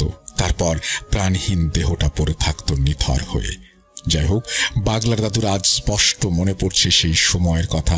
প্রায় 2 যুগ আগে এই পিশাচিনী প্রথম এই গ্রামে উপদ্রব শুরু করে। প্রতি মাসে একজন টকবগে যুবকের রক্ত শূন্য ফ্যাকাশে মৃতদেহ উদ্ধার হতে থাকে। পুরো গ্রামে আতঙ্ক ছড়িয়ে পড়ে। অবশেষে একদিন বোনের বাড়ি বেড়াতে আসেন দাদুদের সেই মহান মালির তান্ত্রিক গুরু। অনেকে হয়তো নতুন শুনছেন, যারা মালির তান্ত্রিক গুরুকে চেনেন না তাদের জন্য সংক্ষিপ্ত বর্ণনা। উনি মূলত বাগলার ও লালা দাদুর গুরু, যার সাথে দাদুদের পরিচয় হয়েছিল 1975 সালে। গুরুজি একটা মহিলার উপরে করা জটিল কালো জাদু কাটিয়ে দিয়েছিলেন। সেই সময় বাগলার দাদু আর লালা দাদু নতুন কবিরাজি শিখছিলেন। তারপর দাদুরা এই গুরুর কাছ থেকে তন্ত্র মন্ত্র বিদ্যা শিখতে চাইলে এক পর্যায়ে গুরু রাজি হন। ওনার সম্পর্কে আরো বিস্তারিত জানতে হলে আমি ঘটনার শেষে আরো কিছু এপিসোড মেনশন করে দেব, সেগুলো শুনলে আপনারা বিস্তারিত জানতে পারবেন। যাই হোক, ঘটনায় ফেরা যাক। বাগলার দাদু আর লালা দাদু ও এলাকাবাসী তখন এই সমস্যার কথাটা ওনাকে খুলে বললেন। তখন গুরুজি আসনে বসে ওই পিশাচিনীর সম্পর্কে জানতে পারেন। তারপর গুরুজি তার দুই শিষ্য বাগলার দাদু ও লালা দাদুকে সাথে নিয়ে ওই পিশাচিনীকে বন্দী করার রিচুয়াল শুরু করে দেন। বাগলার ও লালা দাদু দেখেছিলেন গুরুজির সেই মহাযজ্ঞ। গুরুজি তার তান্ত্রিক শক্তির মাধ্যমে পিশাচিনীকে কোণঠাসা করেন এবং শেষ পর্যন্ত একটি বিশেষ নকশা করা রূপার পাত্রে তাকে বন্দী করতে সক্ষম হন। সেটাকে অনেকে গভীর করে মাটির নিচে চাপা দেন। হয়তো কোনো রহস্যজনক কারণে তাকে হত্যা করা যায়নি। যাই হোক, সেই রহস্যের চাবিকাঠি এতদিন সেই রূপার পাত্রের গায়ে খোদাই করা ছিল, যা আজ মনু কবিরাজের কবজায়। প্রিয় লিসেনার্স, চলুন আবার ফিরে যাই বাগলার দাদুর বারান্দায়। হুক্কার গড়গড় শব্দটা বারান্দার নিস্তব্ধতায় এক অদ্ভুত ছন্দের সৃষ্টি করছিল। মুখবির জিনের কাছ থেকে পিশাচিনীর মুক্তির খবর এবং তার বর্তমান ভয়ঙ্কর রূপের কথা জানার পর বাগলার দাদু আর লালা দাদুর কপালে চিন্তার ভাঁজ আরো গভীর হলো। তারা জানেন এবারের লড়াইটা সাধারণ কোনো জাদুবিদ্যার লড়াই নয়, এটা হলো টিকে থাকার লড়াই। লালা দাদু হুক্কার নলটা সরিয়ে নিয়ে আগুনের দিকে তাকিয়ে বলেন, বাগলার, সেই 20 বছর আগের কথা মনে পড়ছে। গুরুজি যখন তাকে বন্দী করেছিলেন তখন তার যে গর্জন শুনেছিলাম তা আজও কানে বাজে। আর এখন সে 6টি যুবকের রক্ত পেয়ে আরো শক্তি সঞ্চয় করেছে। আমাদের সাধারণ জিনেরা তো ওর ওই মায়া জাল ছিঁড়তেই পারছে না। বাগলা দাদু দীর্ঘক্ষণ চুপ করে থাকলেন। তারপর চিন্তায় ডুবে থাকলেন কিছুক্ষণ। অবশেষে নীরবতা ভেঙে দাদু বললেন, লালা, বন্দি করার সময় শেষ। মুখবির ঠিকই বলেছে, ওকে আর কোনো পাত্রে আটকে রাখা যাবে না। ওকে এবার চিরতরে শেষ করে দিতে হবে। আর তার জন্য আমাদের হাতে একটাই অস্ত্র আছে, সেটা হলো ওই অগ্নিবাণ। অগ্নিবাণের নাম শুনে লালা দাদু চমকে উঠলেন। তার হাত থেকে হুক্কার নলটা প্রায় খসে পড়ার উপক্রম হলো। তিনি ফিসফিস করে বললেন, অগ্নিবাণ? বাগলার, তুই জানিস এর ঝুঁকি কতটা? গুরুজি বলেছিলেন এই বিদ্যা প্রয়োগ করা মানে নিজের জীবনকে বাজি রাখা। একবার যদি অগ্নিবাণ নিয়ন্ত্রণের বাইরে চলে যায় তবে পিশাচিনীর আগে সেই আমাদের মেরে ফেলবে। বাগলার দাদু লালা দাদুর কাঁধে হাত রাখলেন। তার চোখে তখন এক মরণজয়ী সংকল্পের আগুন। তিনি বললেন, ভয় পেলে চলবে না লালা। মনু কবিরাজ যাকে শিকল মুক্ত করেছে সে শুধু আমাদের শত্রু নয়, সে পুরো গাম্বিয়ার এই উপকূলীয় অঞ্চলের অভিশাপ। যদি আমরা পিছু হটি তবে অনেক মায়ের কোল খালি হবে। আমাদের তান্ত্রিক গুরুর সম্মানের খাতিরে হলেও এই ঝুঁকি আমাদের নিতেই হবে। লালা দাদু কিছুক্ষণ চুপ করে রইলেন। তার চোখের সামনে ভেসে উঠল সেই পিশাচিনীর বিভীষিকাময় রূপ আর সেই রূপার পাত্রের দৃশ্য। তিনি বুঝতে পারলেন বাগলার ঠিকই বলছে। পিঠ যখন দেয়ালে ঠেকে যায় তখন সম্মুখ যুদ্ধ ছাড়া আর কোনো পথ থাকে না। যাই হোক, তারপর দাদুরা আরো অনেক আলোচনা করেন। এই অগ্নিবাণ করার একটা নির্দিষ্ট সময় হলো আসন্ন অমাবস্যার রাত। এখন শুধু সাবধানে থাকা আর সময়ের অপেক্ষা মাত্র। সেদিনের সেই আলোচনার পরে লালা দাদু তার বাড়ি ফিরে যান। আলোচনার সেই রাত থেকেই শুরু হলো পিশাচিনীর এক মনস্তাত্ত্বিক খেলা। দাদুরা জানতেন পিশাচিনী সরাসরি আক্রমণ করতে পারবে না যতক্ষণ না কেউ তাকে স্পর্শ করছে, কিন্তু সে জানত কিভাবে মানুষের মানসিক শক্তিকে চূর্ণ বিচূর্ণ করে দিতে হয়। অগ্নিবাণের পূর্বে দাদুদের সাথে অনেক কিছুই ঘটে যায়, যার ভেতরে 3টি উল্লেখযোগ্য ঘটনা আমি বর্ণনা করছি। ঘটনা 1, পরদিন দুপুরে তারা খেতে কাজ করছিলেন, বাগলার দাদু সহ। কাজের ফাঁকে একটু বিশ্রাম নিচ্ছিলেন। ঠিক এমন সময় এক নারকীয় হাসিতে তাদের হুঁশ ফেরে। বাগলা দাদু দেখলেন তার সামনেই দাঁড়িয়ে আছে সেই পিশাচিনী। তার দেহের অর্ধেক পোড়া, গায়ের চামড়া ঝুলছে আর চোখ দুটো দিয়ে চুইয়ে পড়ছে কালো তরল। সে দাদুর দিকে তাকিয়ে এক বিভৎস হাসি দিয়ে বলল, বাগলার, তোদের গুরু তোকে বাঁশ বাঁচাতে আসবে না। তোরা আমাকে 20 বছর অন্ধকারে বন্দি করে রেখেছিলি। অপেক্ষা কর, তোদের রক্ত দিয়ে আমি আমার 20 বছরের তৃষ্ণা মেটাবো। তারপর অট্ট হাসিতে ফেটে পড়ে আবার। দাদু মন্ত্র পড়া শুরু করলেন। এক পর্যায়ে মন্ত্রের সামনে টিকতে না পেরে সে অদৃশ্য হয়ে যায়। ঘটনা 2, সেদিন রাতের খাবার শেষ করে বাগলার দাদু যখন বিছানায় গেলেন, চারপাশটা ছিল অস্বাভাবিক নিস্তব্ধ। ঘরের বাইরে বাতাসের কোনো শব্দ নেই। দাদু তার দীর্ঘ অভিজ্ঞতায় জানতেন এই স্তব্ধতা ভালো লক্ষণ নয়। তবু শরীরের ক্লান্তিতে একসময় তার চোখ লেগে এলো। তবু ঘুমটা শান্তির হলো না। তিনি স্বপ্নে দেখলেন এক অন্তহীন কুয়াশাচ্ছন্ন প্রান্তরে একা দাঁড়িয়ে আছেন। সেই কুয়াশা চিরে হঠাৎ এক নারী অবয়ব তার সামনে ভেসে উঠল। সেটি ছিল সেই পিশাচিনী। সে এক বিভৎস পৈশাচিক হাসি দিয়ে দাদুর দিকে এগিয়ে এলো।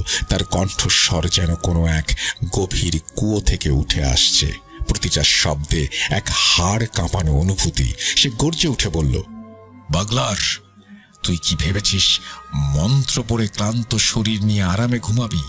20 বছর আগে তোর গুরু আর তোরা দুজন যে ভুল করেছিলি, এবার সেই মাসুল দিবি জীবন দিয়ে।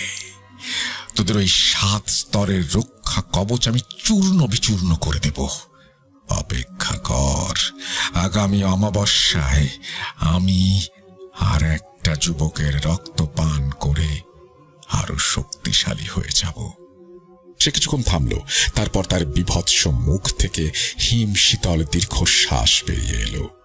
তাচ্ছিল্যের স্বরে বলল, দেখব আমার হাত থেকে তোদের ওই 7 স্তরের রক্ষা কবচ তোদের কিভাবে রক্ষা করে। দাদু তীব্র চিৎকার করে বিছানায় উঠে বসলেন। তার জরাজীর্ণ শরীর ঘামে সম্পূর্ণ ভেজা।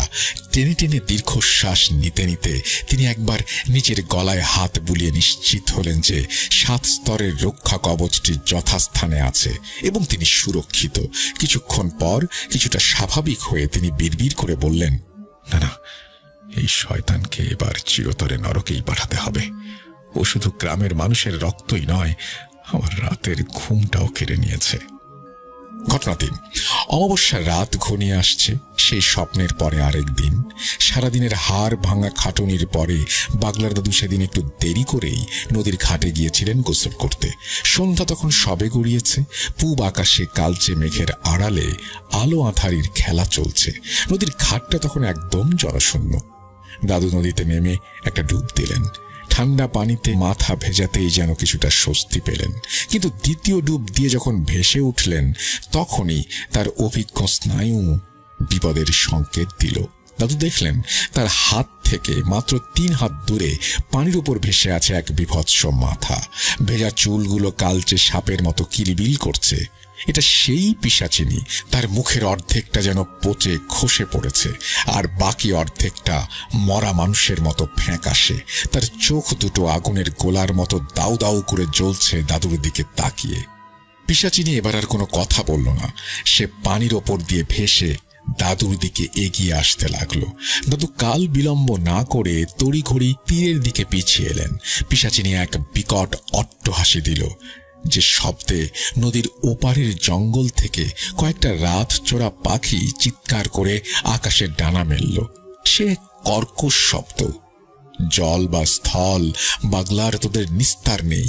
তোর রক্তে আজ এই নদী লাল হবে। দাদু তীরে উঠে মন্ত্র পড়তে শুরু করলেন। তারপর আর এক মুহূর্ত সেখানে দাঁড়ালেন না, বাড়ির দিকে হাঁটা শুরু করলেন।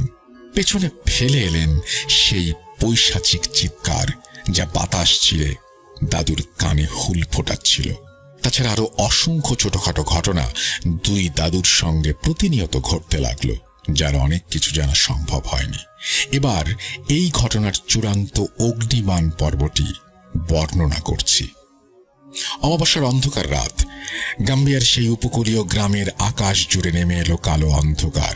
বাতাস একদম স্থির, এমনকি গাছের পাতাও আজ নড়তে সাহস পাচ্ছে না।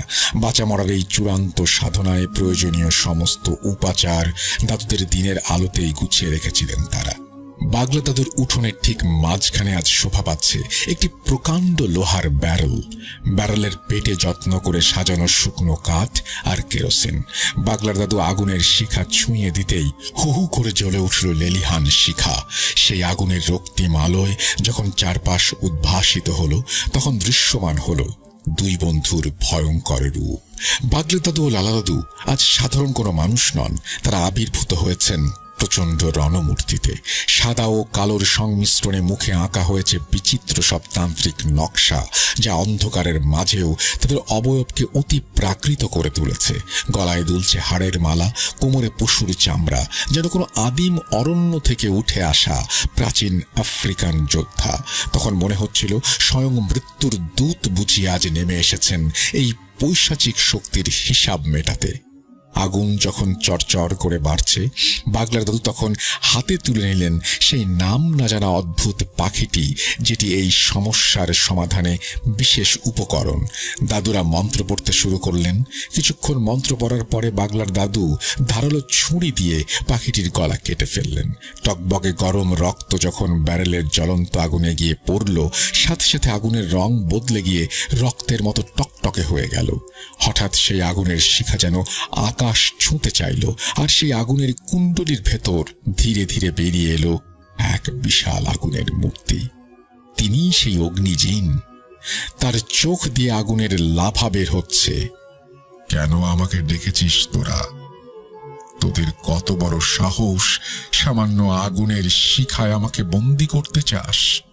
অভিজ্ঞ লালা দাদু ও বাগলার দাদু স্থির হয়ে দাঁড়িয়ে রইলেন। বাগলা দাদুর দৃষ্টি আগুনের জ্বলন্ত চোখের দিকে স্থির। তিনি বললেন, হে আগুনের জিন, আমাদের সাহায্য দরকার। এক শয়তান পিশাচিনী গ্রামের শান্তি কেড়ে নিয়েছে। তাকে ধ্বংস করতে তোমার অগ্নিবাণ ছাড়া আর কোনো পথ নেই। আমাদের সাহায্য করো। তারপর সেই পিশাচিনী সম্পর্কে সবকিছু খুলে বললেন। অগ্নিজিন সব শুনলেন, কিন্তু সাহায্য করতে নারাজ। অগ্নিজিন রাগে ফেটে পড়ল। সাহায্য? আমি তোদের হুকুম পালন করার জন্য আসিনি। তোদের এই সাহস দেখে ইচ্ছে করছে এখনই তোদের পুড়িয়ে মারি। ঠিক তখনই বাগলার দাদু এক বুদ্ধির চাল চাললেন। তিনি বললেন, হয় আমাদের সাহায্য করো, ওই পিশাচিনীকে শেষ করো, না হলে আমার এই নিষ্পাপ পাখির প্রাণ ফিরিয়ে দাও। আমরা কবিরাজ, আমরা বৃথা উৎসর্গ করি না। হয় তুমি কাজ করো, নয় প্রাণ দাও। অগ্নিজিন এক মুহূর্ত থমকে গেল। কিছুক্ষণ চুপ থেকে এসে গম্ভীর হয়ে বলল, ঠিক আছে বাগলার, তোদের জেদ আর সাহসের কাছে আমি পরাজিত। আমি তোদের কাজ করে দিচ্ছি, কিন্তু মনে রাখিস এটাই শেষ। এরপর যদি ভুলেও আমাকে ডাকার সাহস করিস, তবে তোদের হাড় গোড়ো খুঁজে পাওয়া যাবে না। আমি তোদের জীবন্ত পুড়িয়ে মারব। কথাটা শেষ হতেই অগ্নিজিন অদৃশ্য হয়ে যায়। কিন্তু ব্যারেলের আগুন তখনও জ্বলছে। তার কিছুক্ষণ পর হঠাৎ আকাশ থেকে এক মরণ চিৎকার ভেসে আসে। দাদুরা দেখলেন অদৃশ্য এক হাত যেন ওই পিশাচিনীকে চুলের মুঠি ধরে শূন্যে টেনে নিয়ে আসছে। পিশাচিনী বাঁচার জন্য অনেক ছটফট করলো, কিন্তু সেই শক্তির হাত থেকে রেহাই পেল না। পর মুহূর্তেই অদৃশ্য সেই হাতটি পিশাচিনীকে ছুঁড়ে মারল ব্যারেলের ওই জ্বলন্ত আগুনের ভেতর। পিশাচিনী আগুনের মধ্যে পড়ে প্রচণ্ড যন্ত্রণায় চিৎকার করে উঠল, কিন্তু আগুনের শিখা জ্যান্ত সাপের মতো পিশাচিনীকে আষ্টে পৃষ্ঠে জড়িয়ে ধরল। দাদুরা নিজের চোখে দেখলেন সেই মায়াবী পিশাচিনীর শরীরটা পুরে কয়লা হয়ে যাচ্ছে। এক সময় তার চিৎকার বন্ধ হয়ে গেল। চারপাশে নেমে এলো গভীর নিস্তব্ধতা। ঠিক তখনই অলৌকিক এক কাণ্ড ঘটল। কোনো জল বা বাতাস ছাড়াই ব্যারেলের সেই বিশাল আগুন এক নিমেষেই দপ করে নিভে গেল। উঠোনে তখন শুধু জমাট বাঁধা অন্ধকার আর পোড়া ছাইয়ের গন্ধ। বাগলার দাদু একটা লম্বা শ্বাস ফেলে লালা দাদুর দিকে তাকালেন। লালা দাদু কাঁপা কাঁপা হাতে একটা বিড়ি ধরিয়ে একটা টান দিলেন। তারপর বললেন, বাগলার, আজ জানটা হাতে নিয়ে ফিরে এলাম। অমাবস্যার সেই ভয়ঙ্কর রাত কাটিয়ে যখন সকালের আলো ফুটল, সেই আলোয় দাদুরা এক কালো অভিশাপ থেকে মুক্তি লাভ করলেন। এটাই ছিল ঘটনা। তবে এই ঘটনার শেষে আপনাদের একটি কথা জানানো বাকি রইল। তা হলো মনু কবিরাজের ওপর এই অভিশাপের খেলাটি পুরোপুরি শেষ হয়েছিল দাদুদের চরম প্রতিশোধের মাধ্যমে। সেই প্রতিশোধের প্রক্রিয়াটি ছিল অত্যন্ত ভারী, যা মনু কবিরাজের মৃত্যু দিয়েই ঘটেছিল। তবে এই প্রতিশোধের প্রক্রিয়া দাদুরা যেভাবে সম্পন্ন করেছিলেন সেটা হচ্ছে সর্পবান জাদু। উল্লেখ্য, সর্পবান প্রক্রিয়াটি সম্পর্কে আমি ইতোমধ্যে সর্পবান এপিসোডে বর্ণনা করেছিলাম, তাই এখানে আর নতুন করে লিখলাম না। অনাকাঙ্ক্ষিত বানান ভুল ও ত্রুটির জন্য ক্ষমা চেয়ে নিচ্ছি। আবারও ইনশাল্লাহ নতুন কোনো ঘটনা নিয়ে হাজির হব। ভূত.com দীর্ঘজীবী হোক। আপনাদের সকলের সুস্থতা কামনা করি। ভালো থাকবেন। আল্লাহ হাফেজ। এই বলেই মেহেদী তার ঘটনা শেষ করেছেন। আশা করছি এই ঘটনাটি আপনাদের ভালো লেগেছে। যদি ভালো লাগে অবশ্যই আমাদের জানাবেন, যদি ভালো না লাগে তাও আমাদের জানাবেন। যদি খুব বেশি ভালো লাগে তাহলে শেয়ার করবেন প্রিয়জনদের সাথে। আপনাদের সবার নিশ্চয়ই মনে আছে আত্মাবন্দী জাদুর কথা। হ্যাঁ, আজকে আমরা নিয়ে এসেছি আত্মাবন্দী জাদুর দ্বিতীয় পর্ব। সেখানে পাগলার দাদুর বারান্দায় দুজন বন্ধু মুখোমুখি বসলেন। সেখানে তখনকার মতো কোনো মন্ত্র বা জাদুকরী প্রস্তুতির ঝামেলা ছিল না। শুধু পাগলার দাদুর ঐতিহ্যের প্রতীক খোদাই করা বিশাল আফ্রিকার পুরনো কাঠের হুঁক্কাটি বের করা হলো, যা প্রজন্ম ধরে এই আফ্রিকান প্রবীণ কবিরাজরা গভীর আলোচনা ও মনস্থির করার প্রতীকী মাধ্যম হিসেবে ব্যবহার করে আসছেন। হুক্কায় জল ভরে তাতে তামাক দেয়া হলো। লালা দাদু নলটি হাতে তুলে নিলেন। একটা লম্বা টান দিতেই হুক্কার জল গড়গড় শব্দ করে উঠল, আর সেই সাথে ধোঁয়ার মেঘ বারান্দার আলো আঁধারিতে ছড়িয়ে পড়ল। এই ধোঁয়ার ঘন ঘূর্ণির মধ্যে যেন দুজনের মাথায় ঘুরতে থাকা জটিল টেনশনগুলো উড়িয়ে দেওয়ার চেষ্টা চলছিল। ধোঁয়ার রিংগুলো মিলিয়ে যাচ্ছিল রাতের আকাশে, কিন্তু তাদের অভিজ্ঞ চোখে ফুটে উঠছিল এক অজানা বিপদের ছায়া। তাহলে মনু তার প্রতিশোধের খেলা শুরু করেছে। হুক্কার নলটা পাগলার দাদুর দিকে এগিয়ে দিয়ে লালা দাদু বলেন, আমারও তাই মনে হয়।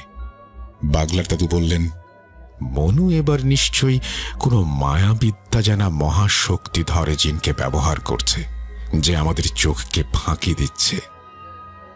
তারপর সত্যি কি চোখকে ফাঁকি দিয়ে আড়ালে ঘটছে অনেক কিছু। Welcome back. আপনাদের সবাইকে স্বাগত জানাচ্ছি আমি রাসেল। আশা করছি আপনারা সবাই ভালো আছেন, ভালোর দলে আছেন। আমিও ভালো আছি আর ভালোর দলে আছি। নতুন একটা ঘটনায় যাব। আশা করছি প্রথম থেকে শেষ পর্যন্ত শুনবেন এবং ভালো লাগবে আপনাদের। আসসালামু আলাইকুম রাসেল ভাই। জিজ্ঞেস করব না কেমন আছেন, কেননা আমরা জানি যে শত ঝামেলার মধ্যেও আপনি সর্বদাই আল্লাহর রহমতে ভালো থাকেন। আজকে যে ঘটনাটা শেয়ার করব সেটা আমার নিজের সাথেই ঘটে যাওয়া একটা ঘটনা, তাই কথা না বাড়িয়ে সোজা ঘটনার দিকে যাওয়া যাক। সময়টা জানুয়ারি মাসের শেষের দিকে। তখনও হালকা শীত শীত ভাব আছে। ভোর 6টার দিকেও রাত রাত একটা ভাব। সন্ধ্যায় যেমন আলো ছায়ার মিশ্রণে হালকা অন্ধকারাচ্ছন্ন একটা ভাব থাকে, ঠিক সেরকমই। প্রাইভেট কোম্পানিতে জব করার কারণে মাঝে মাঝে আমাদের নাইট শিফটেও কাজ করতে হয়। সেদিনও আমার নাইট শিফট ছিল। রাত 3টার পর আর তেমন কোনো কাজ ছিল না, তাই বাকিটা সময় বসে বসেই পার করতে হচ্ছিল। এবং তেমন প্রেশার না থাকায় সেদিন আমি ভোর 5:30টায় অফিস থেকে বের হয়ে যাই। অফিস থেকে বের হয়ে বাসে উঠে যাই। ভোরের দিকে রাস্তা ফাঁকা হওয়াতে বনানী থেকে খিলক্ষেত যেতে আমার বেশি সময় লাগে না। 10 মিনিটের মধ্যে আমি খিলক্ষেত নেমে যাই। অতঃপর আমি ওভারব্রিজ পার হয়ে খিলক্ষেত বাজারে চলে আসি রিক্সা নেওয়ার জন্য। এই সময়টা ভালোই লাগছিল আমার কাছে। আবছা আবছা অন্ধকার, এর মধ্যে হালকা একটা শীতল বাতাস। আমি বাজারে এসে একটা রিক্সার কাছে যেয়ে রিক্সাওয়ালাকে জিজ্ঞেস করলাম, মামা, উত্তরপাড়া যাবা? আমার কথায় রিক্সাওয়ালা যেন কিছুটা বিরক্ত হলো এবং বিরক্তি নিয়ে আমার দিকে তাকিয়ে আমাকে ইশারা দিয়ে রিক্সায় উঠতে বলল। এখানে রিক্সাওয়ালার একটু বর্ণনা দেই। বয়স 40 কি 45 হবে। স্বাস্থ্য ভালো, গোলগাল চেহারা, মাথায় চুল কম এবং মুখে খোঁচা খোঁচা কাঁচা পাকা দাড়ি। পরনে একটা সোয়েটার পরা। অন্ধকারের কারণে কালারটা প্রপারলি বুঝতে পারিনি, কিন্তু ডার্ক কালার হবে। এবার আসি মূল ঘটনায়। আমি রিক্সায় উঠে বসি। বাজার থেকে আমার বাসায় যেতে 10-15 মিনিটের মতো লাগে। রিক্সা চলছে। আমার যেহেতু স্মোক করার অভ্যেস আছে, তাই আমি একটা সিগারেট ধরিয়ে নিলাম এবং সিগারেট খেতে খেতে ওয়েদারটা উপভোগ করতে করতে আমি যেতে লাগলাম।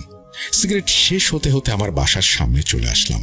আমি রিক্সা থেকে নেমে ওয়ালেট থেকে টাকা বের করে ভাড়া দেওয়ার জন্য রিক্সাওয়ালাকে বললাম, মামা ভাড়াটা নাও। ভাড়া নেওয়ার জন্য রিক্সাওয়ালা আমার দিকে তাকানোর পর আমি যা দেখলাম সেটার ব্যাখ্যা আজ পর্যন্ত আমার কাছে নেই। দেখি যে রিক্সাওয়ালা সেই আগের 40-45 বছরের মামা না, চেঞ্জ হয়ে গেছে। 20-22 বছরের একটা ছেলে, পরনে সাদা টি শার্ট। আরো অবাক করা বিষয় হচ্ছে রিক্সাওয়ালাও খুব অবাক চোখে আমার দিকে তাকিয়ে আছে। দুজনেই যেন কোনো হিসাব মিলাতে পারছি না। নীরবতা ভেঙে রিক্সাওয়ালা ছেলেটা আমাকে জিজ্ঞেস করলো, মামা আপনি আমার রিক্সায় উঠছিলেন? আমার তো মনে হইতেছে আমি কোনো মুরব্বীরে লয়ে আইছি। ছেলেটার কথা শুনে তখন সবকিছু যেন আমার কাছে একটা ঘোরের মতো লাগছিল। তাই আমি আর কোনো কথা না বলে ছেলেটার হাতে ভাড়াটা দিয়ে সোজা বাসায় ঢুকে গেলাম। এই ছিল আমার সাথে ঘটে যাওয়া সম্পূর্ণ বাস্তব একটা ঘটনা। জানি না এটা কোনো ভয়ানক ঘটনা কিনা, কিন্তু আজ অবধি এটার রহস্য আমার কাছে রহস্যই থেকে গেছে।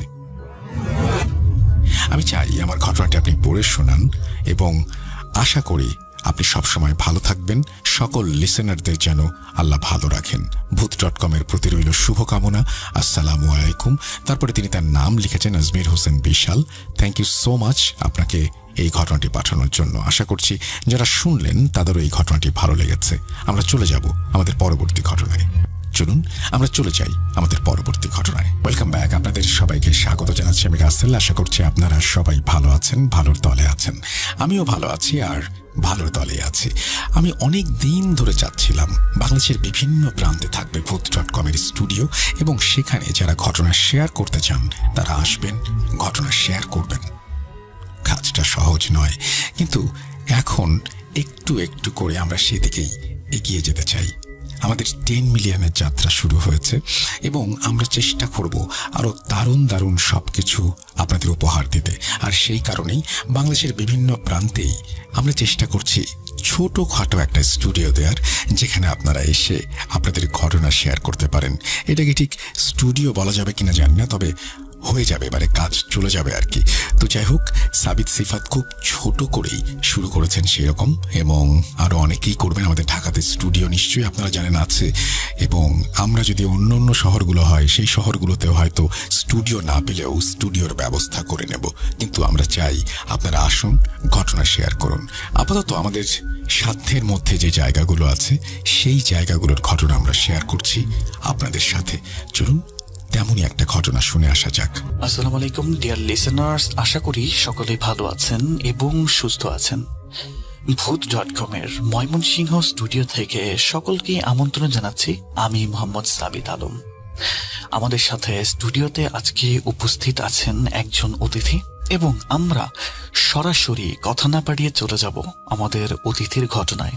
চলুন শুনে আসি আমাদের আজকের অতিথির ঘটনা। আসসালামু আলাইকুম শ্রোতাদেরকে সবাইকে, এবং রাসেল ভাই আপনাকেও। আমি মোহাম্মদ আব্দুল্লাহ আল মারুফ ময়মনসিংহ থেকে বলছি। তো আজকে আমি যে ঘটনাটা আপনাদের সাথে শেয়ার করব, সিম্পল এন্ড শর্ট একটা ঘটনা। এটা ঘটনাটার প্রত্যক্ষদর্শী বা ঘটনাটার উপস্থিত ব্যক্তি আমার আব্বু নিজেই। আমার আব্বু একটু অসুস্থ। সবার কাছে যারা শুনছেন এই উদ্দেশ্যে এইভাবে আমি একটু সবার কাছে দোয়া চাই, আমার আব্বার জন্য দোয়া করবেন। তো আমি ঘটনায় চলে যাচ্ছি। আমাদের ত্রিশাল এলাকার, ত্রিশাল এবং ভালুকার মধ্যবর্তী বগার বাজারের আগে সাইনবোর্ড যে এলাকাটা, এই এলাকাটা হচ্ছে আমরা এইখানে আমাদের গ্রামের বাড়ি। আমার আব্বা ওইখানে শৈশব কাটিয়েছেন, যৌবনে পরে ময়মনসিংহ শহরে চলে এসেছেন, আমরা থেকেছি ওই জায়গাটায়। আমাদের একটা মসজিদ আছে। আমার দাদার যে আব্বা, বড় বাবা, উনি ওই মসজিদের জন্য জমি দিয়েছিলেন। ওনার নাম হচ্ছে মাওলানা আফসার উদ্দিন সাহেব। আফসার উদ্দিন সাহেবের নামেই এখন ওই মসজিদটা আছে। মসজিদের নাম মাওলানা আফসার উদ্দিন মসজিদ। তো এইখানে যে ঘটনাটা আমি এখন বলবো, তখনকার সময় আব্বু সদ্য কৈশোর পার করে যৌবনে পদার্পণ করেছে। এমন একটা সময় উনি প্রতিদিন হচ্ছে ফজরের নামাজের জন্য ওনার একটা টেন্ডেন্সি ছিল সবার আগে উঠবেন।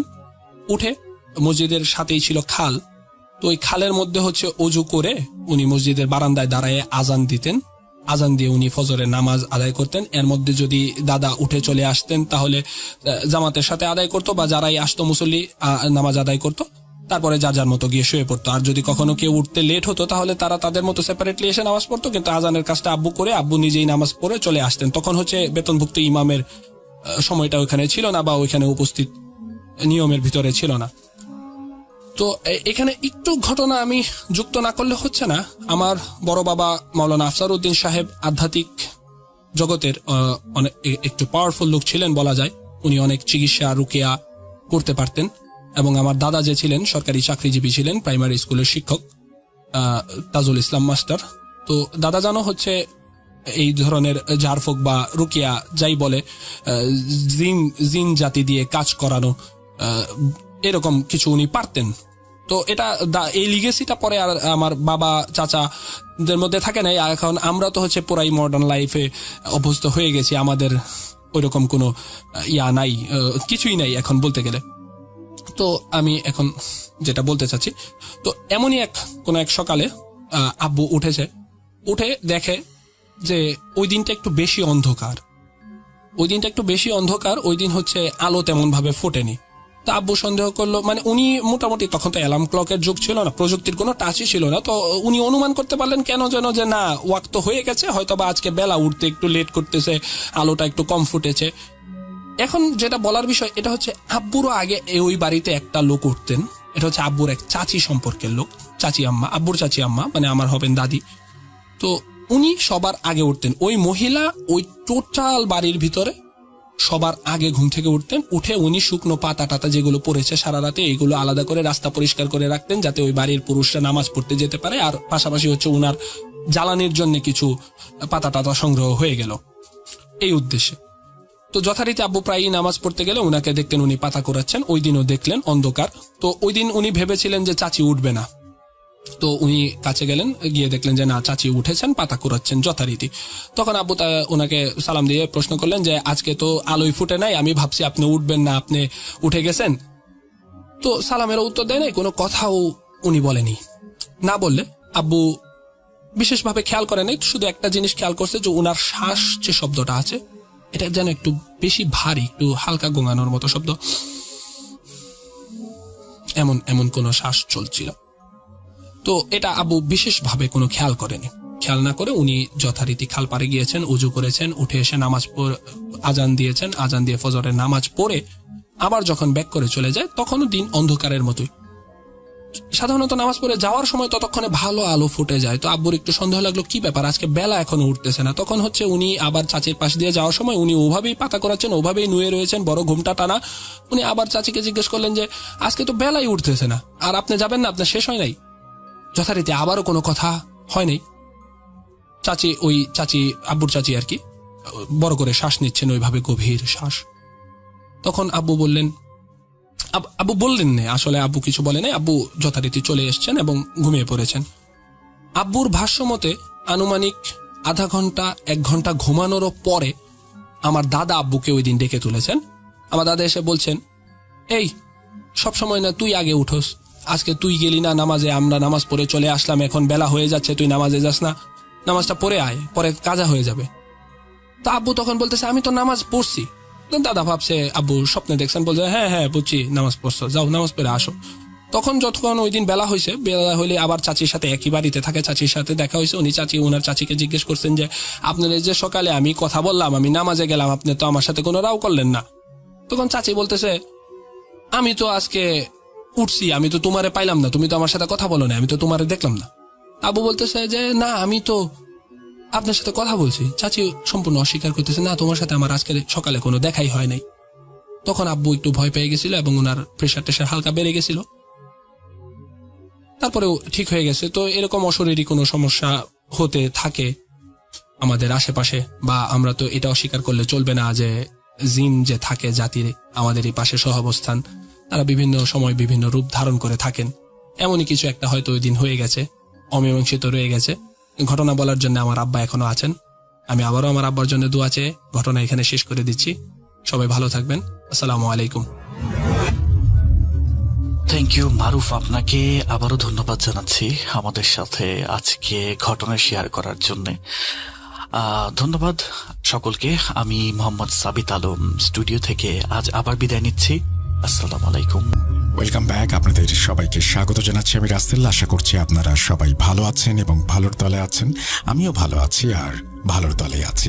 প্রতিটি বছর নিয়ে আসে নতুন সম্ভাবনা, আর সেই সম্ভাবনাকে সঙ্গী করেই আমরাও এগিয়ে যাই সামনে। আপনাদের সবার জন্য অনেক অনেক শুভকামনা। আমরা চলে যাব একটা অডিও ক্লিপে। অডিও ক্লিপটি কার সেটি তার মুখ থেকেই জানতে পারবেন, সুতরাং কথা না বাড়িয়ে সরাসরি চলে যাচ্ছি ঘটনায়। রাসেল ভাই, আপনাকে এবং আপনার যত শ্রোতা বন্ধু আছে তাদের সকলকে আমার নমস্কার, আসসালামু আলাইকুম এবং শুভেচ্ছা জানিয়ে আমি একটি ঘটনা শেয়ার করতে চাই। জানি না আপনার পছন্দ হবে কি না, কিন্তু আমি অনেক দিন যাবৎ এই ঘটনাটা মনের ভেতর রেখেছি। ভেবেছিলাম যে বলবো কি বলবো না, কারণ কিছু কিছু ব্যাপার আছে আসলে এটার সাথে যে জড়িয়ে আছে। আমি আমার নাম, ঠিকানা এগুলো আমি আমার এই অডিও ক্লিপের পরে আমি বলে দেব, কিন্তু আমি চাই যে আমার নাম, ঠিকানা বা যেখানে ঘটনাগুলো ঘটেছে সেটা আপনি বলবেন না, কারণ এটা না বলাটাই ভালো। ঘটনাটা যে অনেক তার মানে গভীর এরকম কোনো কিছু নয়, বলা যায় সাধারণ, কিন্তু যখন আমার সাথে এটা ঘটেছিল তখন আমি ঠিক বুঝতেও পারিনি। আবার যাদের সাথে আমি ঘটনাটা শেয়ার করেছি তারা যেভাবে আমাকে ব্যাখ্যা দিয়েছে আমি সেটাই শুধু বলতে চাই। আর অবশ্যই একটু মূল ভাবও আছে এটার মধ্যে। আর কথা না বলেই আমি ঘটনাটা শুরু করছি। রাসেল ভাই, আমি একজন ক্যাথলিক খ্রিস্টান ধর্মাবলম্বী এবং আমি যাজক বা পাদ্রি, ফাদার যেটাই বলেন, ওইটা হবার পথে। আমি ওই উদ্দেশ্যেই যাত্রা করেছি এবং এটা আমার 7ম বছর যে আমি এই ফাদার হওয়ার জন্য পড়াশোনা করছি। বর্তমানে আমি বাংলাদেশ থেকে দূরে আছি। এই ঘটনাটা আমি তার মানে বলতে চাই, এটা সকলের জন্য একটা শিক্ষা হতে পারে, বিশেষভাবে যারা যুবক যুবতী আছে তাদের জন্য। যখন এই ঘটনাটা আমার সাথে ঘটে তখন আমি সদ্য মাত্র 18তে পাড়া দিয়েছি আর কি। তো এটা এমন একটা সময় যে আমি তখন মাত্র আশ্রম বা হোস্টেল, যেখানে ফাদার যারা হতে চায় ইয়াং বয়সে যেখানে যেতে হয়, আমি সেখানে গেলাম। জায়গাটার নাম বলবো না, অনেকে বুঝে ফেলবে। সেখানে যাবার পরে কিছুদিন ওখানে থাকার পরে কোনোভাবে একটু জানতে পারলাম যে এই জায়গাটা, তার মানে যেখানে আমাদের যে অট্টালিকা বলা যায় আর কি, বিশাল বড় একটা বিল্ডিং, এখানে এটা 5 তলা ভবন, সেখানে একটা ইতিহাস আছে। ইতিহাসটা ছিল যে এই স্বাধীনতার পূর্বে যখন আমেরিকান, কানাডিয়ান ফাদাররা ফ্রান্স থেকে বা বিভিন্ন জায়গা থেকে ওনারা যখন আসলেন এবং ওনারা যখন বাণী প্রচার করতে লাগলেন, তখন তাদের জায়গা জমিন ছিল না। তো তারা ওই তার মানে ঘরগুলো অলরেডি করা আছে, এরকম অবস্থাতে ওই ঘরগুলো আর কি কিনে নিতেন। এরকমই একটি ঘর ছিল যেখানে আমাদের এখন ঘর, তার মানে ওই বিল্ডিংটা। যদিও এই বিল্ডিংটা ভূমিকম্পে ভেঙে যায়, তারপরে এটাকে পুনর্নির্মাণ করা হয় ভালো করে, আরো বড় করে। এখন সেই পুরাতন বিল্ডিংটা নেই, কিন্তু সেই স্থাপত্যটা অন্যভাবে করা হয়েছে আর কি ওই জায়গাটাতে। এখন ঘটনাটা হচ্ছে যে আমি আর আমার একজন বন্ধু ছিলেন, তা আমরা কোনোভাবে এই একটা সোর্স থেকে খবরটা শুনতে পারি যে ওই জায়গাটা কোনো একজন হিন্দু জমিদার ধরনের লোকের ছিলেন, তার মানে তার অনেক টাকা সম্পত্তি ছিল। তিনি ওই যখন সমস্যাগুলো হয় মুক্তিযুদ্ধের সময়, তখন তারা ভারতে চলে যায় এবং এই জায়গাটা নাকি বিক্রি করে। এখন এটাও আমি পুরোপুরি ব্যাপারটা জানি না, কিন্তু আমরা শুনেছি যে জায়গাটা তারা বিক্রি করে ওই আমেরিকান ফাদারদের কাছে। আর ওই আমেরিকান ফাদারদের বিক্রি করার পরে তারা সেটাকে তাদের নিজস্ব বাসভবন বানিয়ে দেয়। তো এই ভবনটাতেই এখন তো আমেরিকান ফাদাররা খুব কম, বাঙালি বাংলাদেশের ফাদাররাই বেশি। তা আমিও সেখানেই বেড়ে উঠছিলাম আর কি। এবং সেখানে আমার সাথে একটা ঘটনা ঘটে। আমি আমার বন্ধুর কাছে এই ব্যাপারটা সহভাগিতা করি যে দেখ আমি এরকম শুনলাম। পরে ও বললো, ও আবার একটু ঠাট্টার ভাবেই নিল। ও চিরকাল মনে করে যে ও নাকি এগুলো ডিটেক্ট করতে পারে। তো আমাকে বললো হ্যাঁ আমারও মনে হয়েছে। পরে আমি বললাম যে তাহলে তো একটু সেফ থাকতে হয়, আরো বেশি বেশি প্রার্থনা করতে হবে। কারণ যেহেতু আমরা প্রার্থনার জায়গায়, আমাদেরকে এনকারেজ করায় প্রার্থনা করার জন্য। তো এখানে হয় কি, আমরা দুজন এই ব্যাপারটা নিয়ে কথা বলছিলাম। তখন আমাদের তো একটা নিজস্ব একটা নিয়ম কানুন আছে ওখানে। ওই নিয়ম অনুসারে সকলে তখন টিভি দেখছিল। এরকম প্রায় 9:30টার দিকে সকলে টিভি দেখছিল। তো আমরা দুজন কি কারণে জানি সেই দিন তারপরে কোন একটা অ্যাসাইনমেন্ট ছিল না কি, এখন মনে পড়ছে না, আমরা স্টাডি হলে গিয়েছি। আমাদের রীতিমতো দূরত্ব, ওই স্টাডি হলে ডেস্ক গুলো দূরে দূরে। তো প্রায় 2টো ডেস্ক পরে ওর ডেস্ক, তারপরে এখন আমি ওখান থেকে বলছি, এই ঘটনাটা তো একটু গা ঝমঝম লাগছে, আমার বেশি একটা ভালো লাগছে না এরকম শুনলাম। এখন আমার ছাদে যেতে ভয় করে। পরে ও বলল যে আমার এখনো ভয় শুরু হয়নি, কিন্তু এখন এই ব্যাপারটা সত্য কিনা এটাও তো বোঝা কষ্টকর। তখন আমি বললাম যে না, আমি তো শুনেছি জমিদারের মেয়ে নাকি এখানে আত্মহত্যা করেছিল, এরপরেই নাকি জমিদার বিক্রি করেছিল। এরকম যদি কিছু হয় তাহলে তো সমস্যা।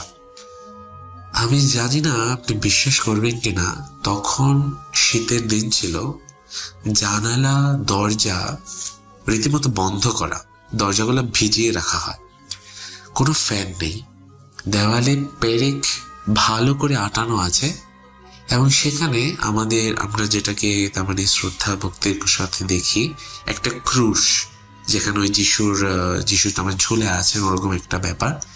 2টো ক্রুশ, এটা তার মানে কাঠের খোদাই করা 2টো ক্রুশ, এটা 2 দিকে আছে একটি দেওয়ালে। আপনি বিশ্বাস করবেন না, আমরা ওই দিকেই চেয়ে আছি, আর সাথে সাথে ওই 2টো ক্রুশ ঠাস করে ভেঙে পড়ে গেল একই সাথে।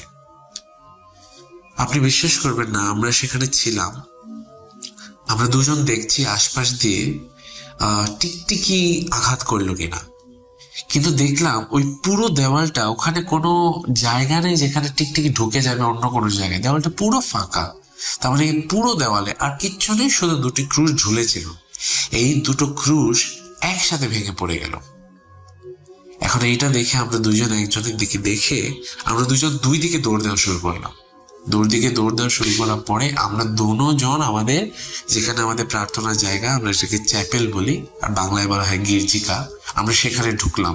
এবং সেখানে গিয়ে আমরা তো তার মানে ভয় পেয়েছি। তো আপনাদের যেমন আয়াতুল কুরসি আছে, আমরা আমাদের যে প্রার্থনা আছে ওই hour father who art in heaven, ওগুলো আমরা বলা শুরু করলাম। এইটার পরে অনেক কিছু চেঞ্জ হয়ে যায় আর কি, তার মানে ভয়ের ব্যাপারটা আরো বেশি কাজ করতে লাগলো। তো এটা ছিল প্রথম ঘটনা, যেটা 2 জন আমরা প্রত্যক্ষদর্শী একই সাথে দেখেছি। এরপরে যে ঘটনাটা ঘটেছে সেটা সম্পূর্ণ আমার সাথে ঘটেছে। ঘটনাটা বলার আগে অবশ্যই বলতে চাই, যাদের বিশ্বাস করার তারা করবে, কিন্তু আমি জানি আমি সেদিন কি অনুভব করেছি। অনুভব বলছি কারণ সবকিছু অনুভূতি ছিল, কিছু দেখিনি। এরকমই একটি দিন, কিন্তু সেই দিন এটা ছিল 10টার সময়। আমাদের 3টে ডরমিটরি আছে। এখন যারা ডরমিটরি বোঝেন না, বড় জায়গাতে যখন অনেকজন থাকে তখন ডরমিটরি বা ডর্ম বলা হয় এটাকে, অনেকগুলো বেড একসাথে থাকে। আমাদের ওই রুমে ছিল আমাদের 10টা বেড। এটা যথেষ্ট বড় একটা জায়গা, মনে করেন একটা বাস্কেটবল কোর্ট যেরকম বড় হয়, রীতিমতো অনেকটা ওরকমই, যথেষ্ট বড় একটা জায়গা। এখন সেখানে আমাদের সবার বেড, আমার বেডটা আর আমাদের ডরমিটরির দরজা, আমাদের ডরমিটরির দরজার দুটো অংশ, তার মানে এটাকে দুই দিক থেকে খুলতে হয়। ওই বাথরুমের দরজাগুলো যেমন তার মানে একটি পাল্লা থাকে, ওরকম না, দুটি পাল্লা, যথেষ্ট বড় দরজা।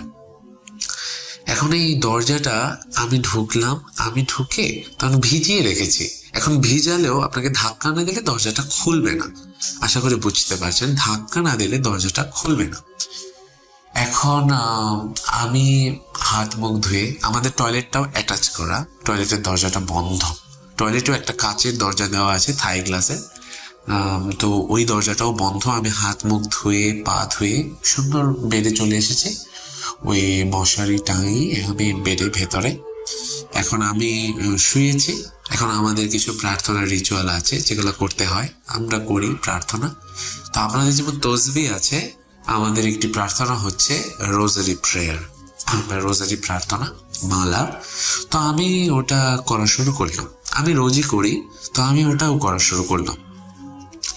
আপনি বিশ্বাস করবেন নাকি আমি জানি না, রোজারিটা করার 15 মিনিটের মধ্যে আমি অনুভব করতে লাগলাম যে আমি কাঁপছি। তো আমি ভাবলাম যে অনেক সময় এরকম হয়, হয়তো বা ঘুম চোখে চলে এসেছে, এই কারণে আমি হয়তো একটি ঝাঁকুনি দিয়েছি, কিন্তু না, এরকম কিন্তু নয়। আমার পুরো বেডটা যে আছে এটা তার মানে প্রচন্ড ভাবে কাঁপছে, এতভাবে কাঁপছে। বেডের মধ্যে 4টি পিলার আছে, আমাদের বেডটা আয়রনের, আর ওখানে ওই যেহেতু এটা লোহার আর কি বেডটা, ওটাকে চারদিকে 4টা রড দেওয়া ওই মশারিটা টাঙানোর জন্য। এখন আমি একটু বরাবরই একটু রিলিজিয়াস টাইপের মানুষ, ওই প্রথম ঘটনার পরে ভয় পেয়ে 4টা তসবিহ আমাদের যাজক বা ফাদার দ্বারা আশীর্বাদ করে আমি রেখে দিয়েছি ওখানে। 4টা তসবিহ আমার চারদিকে, just for my belief, like it will save me, something like that, like I will be protected all over the night. এখন হলোটা কি, আমি শুয়ে আছি আর প্রার্থনাটা করছি। অনেকে বলবে যে হয়তোবা তুমি ঘুমে এটা অনুভব করেছো। এখন আমি যখন অনুভব করছি এরকম, তখন উঠে বসেছি, রীতিমতো আমি উঠে বসেছি এবং আমি প্রার্থনা বন্ধ করে দিয়েছি। মুখ থেকে শব্দ বেরোচ্ছে, আমি ভয় পাচ্ছি। গায়ে মানে প্রচন্ড পরিমাণে আমার ওই গায়ে যে জার কাটা আমরা বলি বা গুজ বাম্প, ওটা হচ্ছে আমার। এখন আমি তো অনুভব করতে পারছি যে কিছু একটা আছে। হঠাৎ করে আমি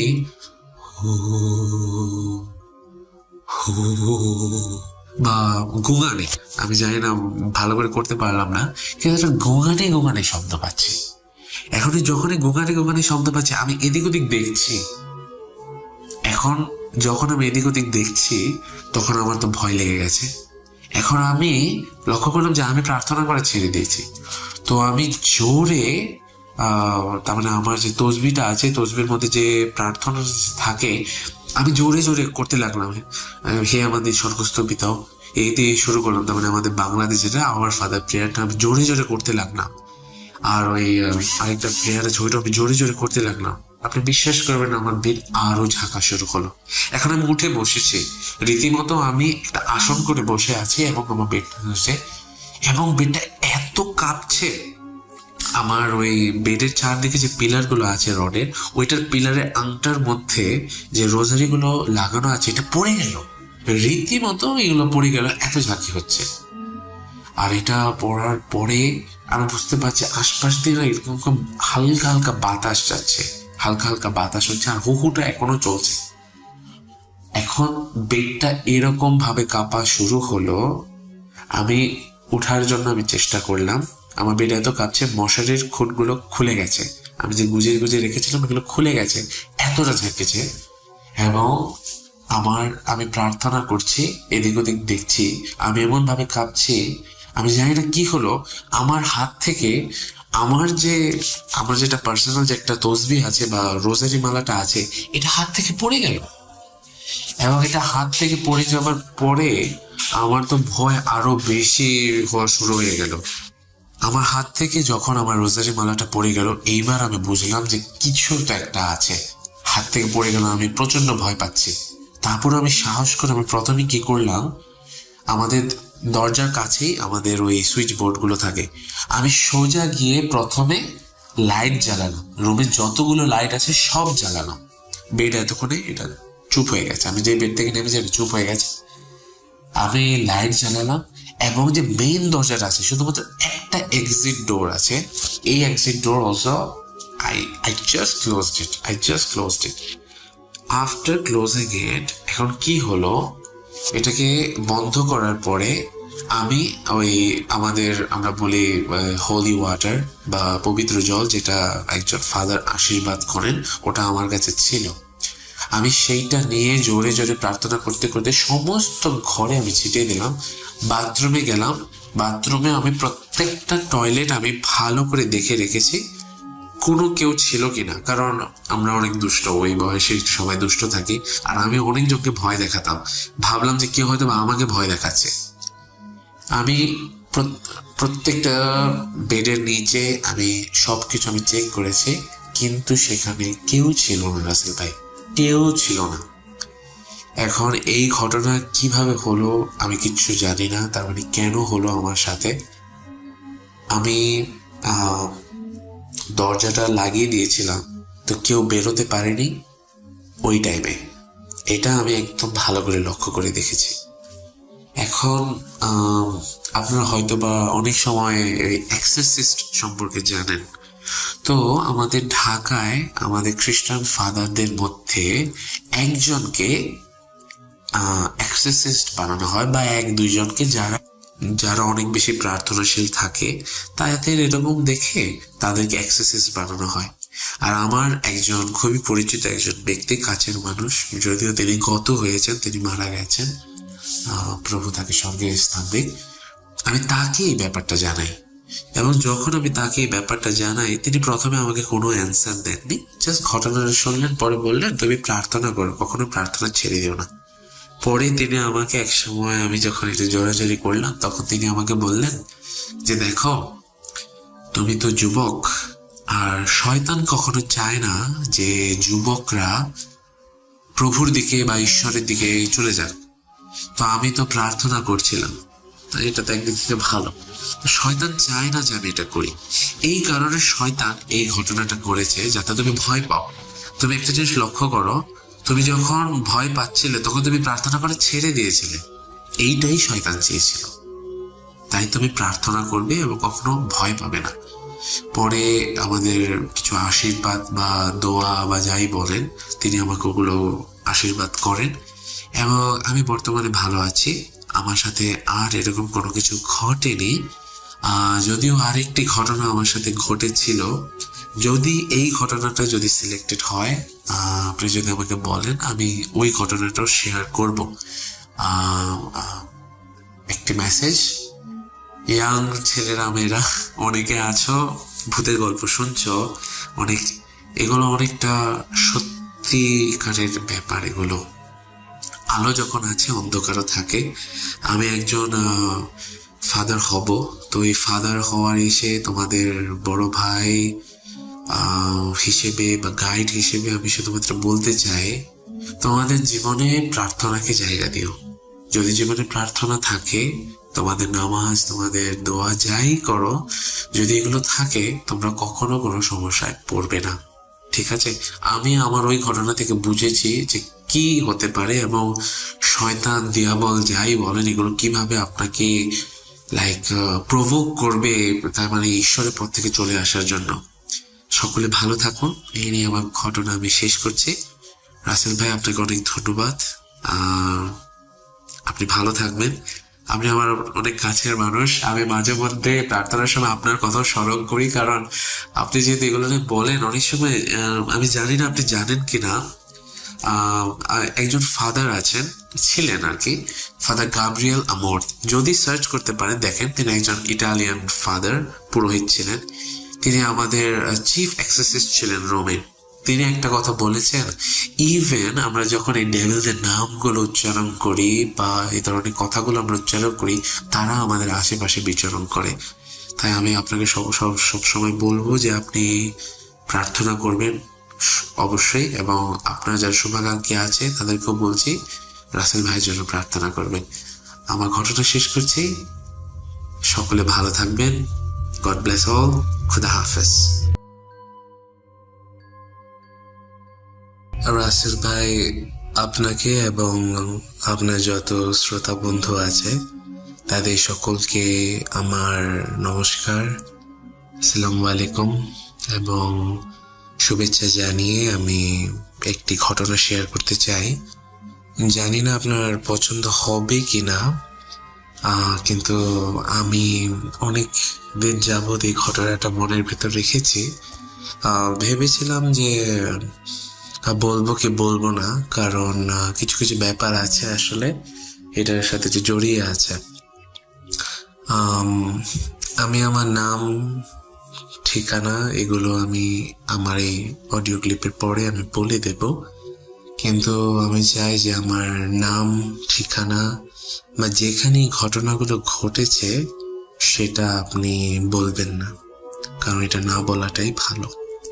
ঘটনাটা যে অনেক তার মানে গভীর এরকম কোনো কিছু নয়, বলা যায় সাধারণ, কিন্তু যখন আমার সাথে এটা ঘটেছিল তখন আমি ঠিক বুঝতেও পারিনি। আবার যাদের সাথে আমি ঘটনাটা শেয়ার করেছি তারা যেভাবে আমাকে ব্যাখ্যা দিয়েছে আমি সেটাই শুধু বলতে চাই। আর অবশ্যই একটু মূল ভাবও আছে এটার মধ্যে। আর কথা না বলেই আমি ঘটনাটা শুরু করছি। রাসেল ভাই, আমি একজন ক্যাথলিক খ্রিস্টান ধর্মাবলম্বী এবং আমি যাজক বা পাদ্রি, ফাদার যেটাই বলেন ওইটা হবার পথে। আমি ওই উদ্দেশ্যেই যাত্রা করেছি এবং এটা আমার 7ম বছর যে আমি এই ফাদার হওয়ার জন্য পড়াশোনা করছি। বর্তমানে আমি বাংলাদেশ থেকে দূরে আছি। এই ঘটনাটা আমি তার মানে বলতে চাই, এটা সকলের জন্য একটা শিক্ষা হতে পারে, বিশেষভাবে যারা যুবক যুবতী আছে তাদের জন্য। যখন এই ঘটনাটা আমার সাথে ঘটে তখন আমি সদ্য মাত্র 18তে পাড়া দিয়েছি আর কি।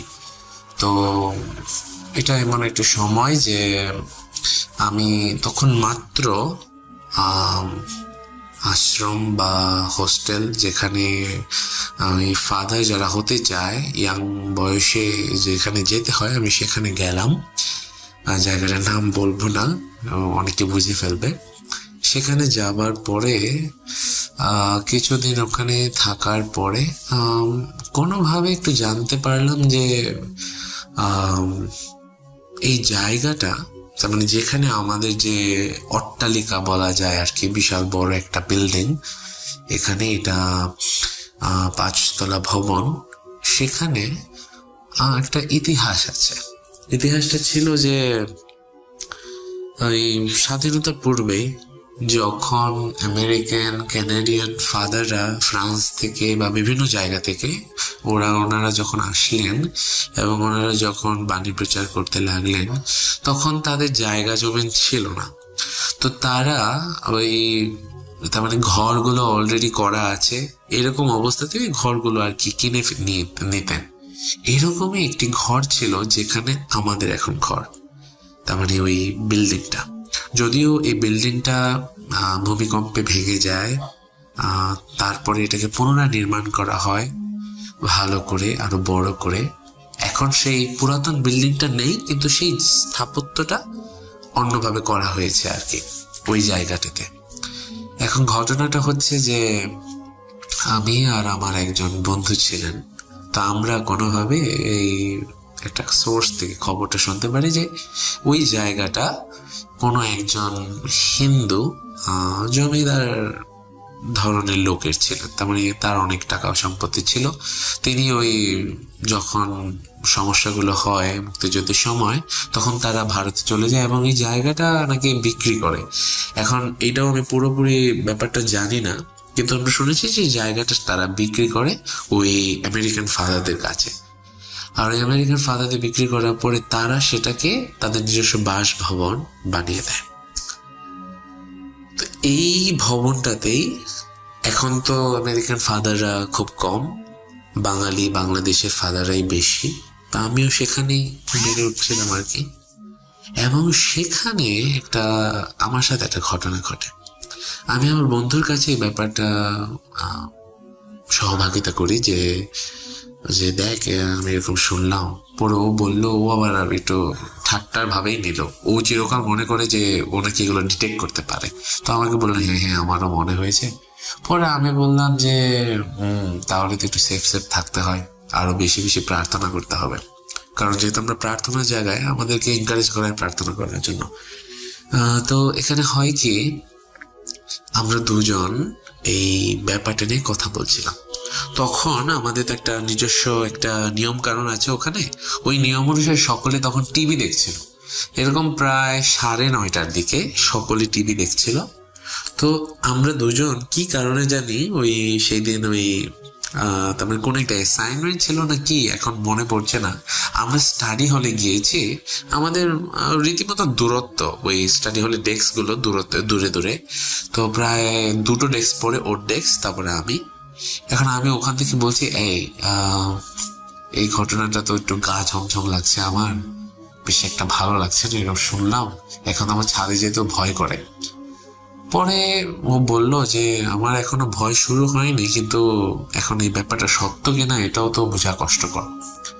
তখন আমি বললাম যে না, আমি তো শুনেছি জমিদারের মেয়ে নাকি এখানে আত্মহত্যা করেছিল, এরপরেই নাকি জমিদার বিক্রি করেছিল। এরকম যদি কিছু হয় তাহলে তো সমস্যা। আমি জানি না আপনি বিশ্বাস করবেন কিনা, তখন শীতের দিন ছিল, জানালা দরজা রীতিমতো বন্ধ করা, দরজাগুলো ভিজিয়ে রাখা হয়, কোনো ফ্যান নেই, দেওয়ালে পেরেক ভালো করে আটানো আছে, এবং সেখানে আমরা যেটাকে তার মানে শ্রদ্ধা ভক্তির সাথে দেখি, একটা ক্রুশ, যেখানে ওই যিশু তার মানে ঝুলে আছে, ওরকম একটা ব্যাপার। 2টো ক্রুশ, এটা তার মানে কাঠের খোদাই করা 2টো ক্রুশ, এটা 2 দিকে আছে একটি দেওয়ালে। আপনি বিশ্বাস করবেন না, আমরা ওই দিকেই চেয়ে আছি, আর সাথে সাথে ওই 2টো ক্রুশ ঠাস করে ভেঙে পড়ে গেল একই সাথে। আপনি বিশ্বাস করবেন না, আমরা সেখানে ছিলাম, আমরা দুজন দেখছি আশপাশ দিয়ে টিকটিকি আঘাত করলো কিনা, কিন্তু দেখলাম ওই পুরো দেওয়ালটা, ওখানে কোনো জায়গা নেই যেখানে টিকটিকি ঢুকে যাবে অন্য কোনো জায়গায়, দেওয়ালটা পুরো ফাঁকা। তার মানে পুরো দেওয়ালে আর কিচ্ছু নেই, শুধু 2টি ক্রুশ ঝুলেছিল। এই 2টো ক্রুশ একসাথে ভেঙে পড়ে গেল। এখন এইটা দেখে আমরা দুজন একজনের দিকে দেখে আমরা দুজন 2 দিকে দৌড় দেওয়া শুরু করলাম। দৌড় দেওয়া শুরু করার পরে আমরা দুজন আমাদের যেখানে আমাদের প্রার্থনার জায়গা, আমরা সেটাকে চ্যাপেল বলি, আর বাংলায় বলা হয় গির্জিকা, আমরা সেখানে ঢুকলাম। এবং সেখানে গিয়ে আমরা তো তার মানে ভয় পেয়েছি। তো আপনাদের যেমন আয়াতুল কুরসি আছে, আমরা আমাদের যে প্রার্থনা আছে ওই hour father who art in heaven, ওগুলো আমরা বলা শুরু করলাম। এইটার পরে অনেক কিছু চেঞ্জ হয়ে যায় আর কি, তার মানে ভয়ের ব্যাপারটা আরো বেশি কাজ করতে লাগলো। তো এটা ছিল প্রথম ঘটনা, যেটা 2 জন আমরা প্রত্যক্ষদর্শী একই সাথে দেখেছি।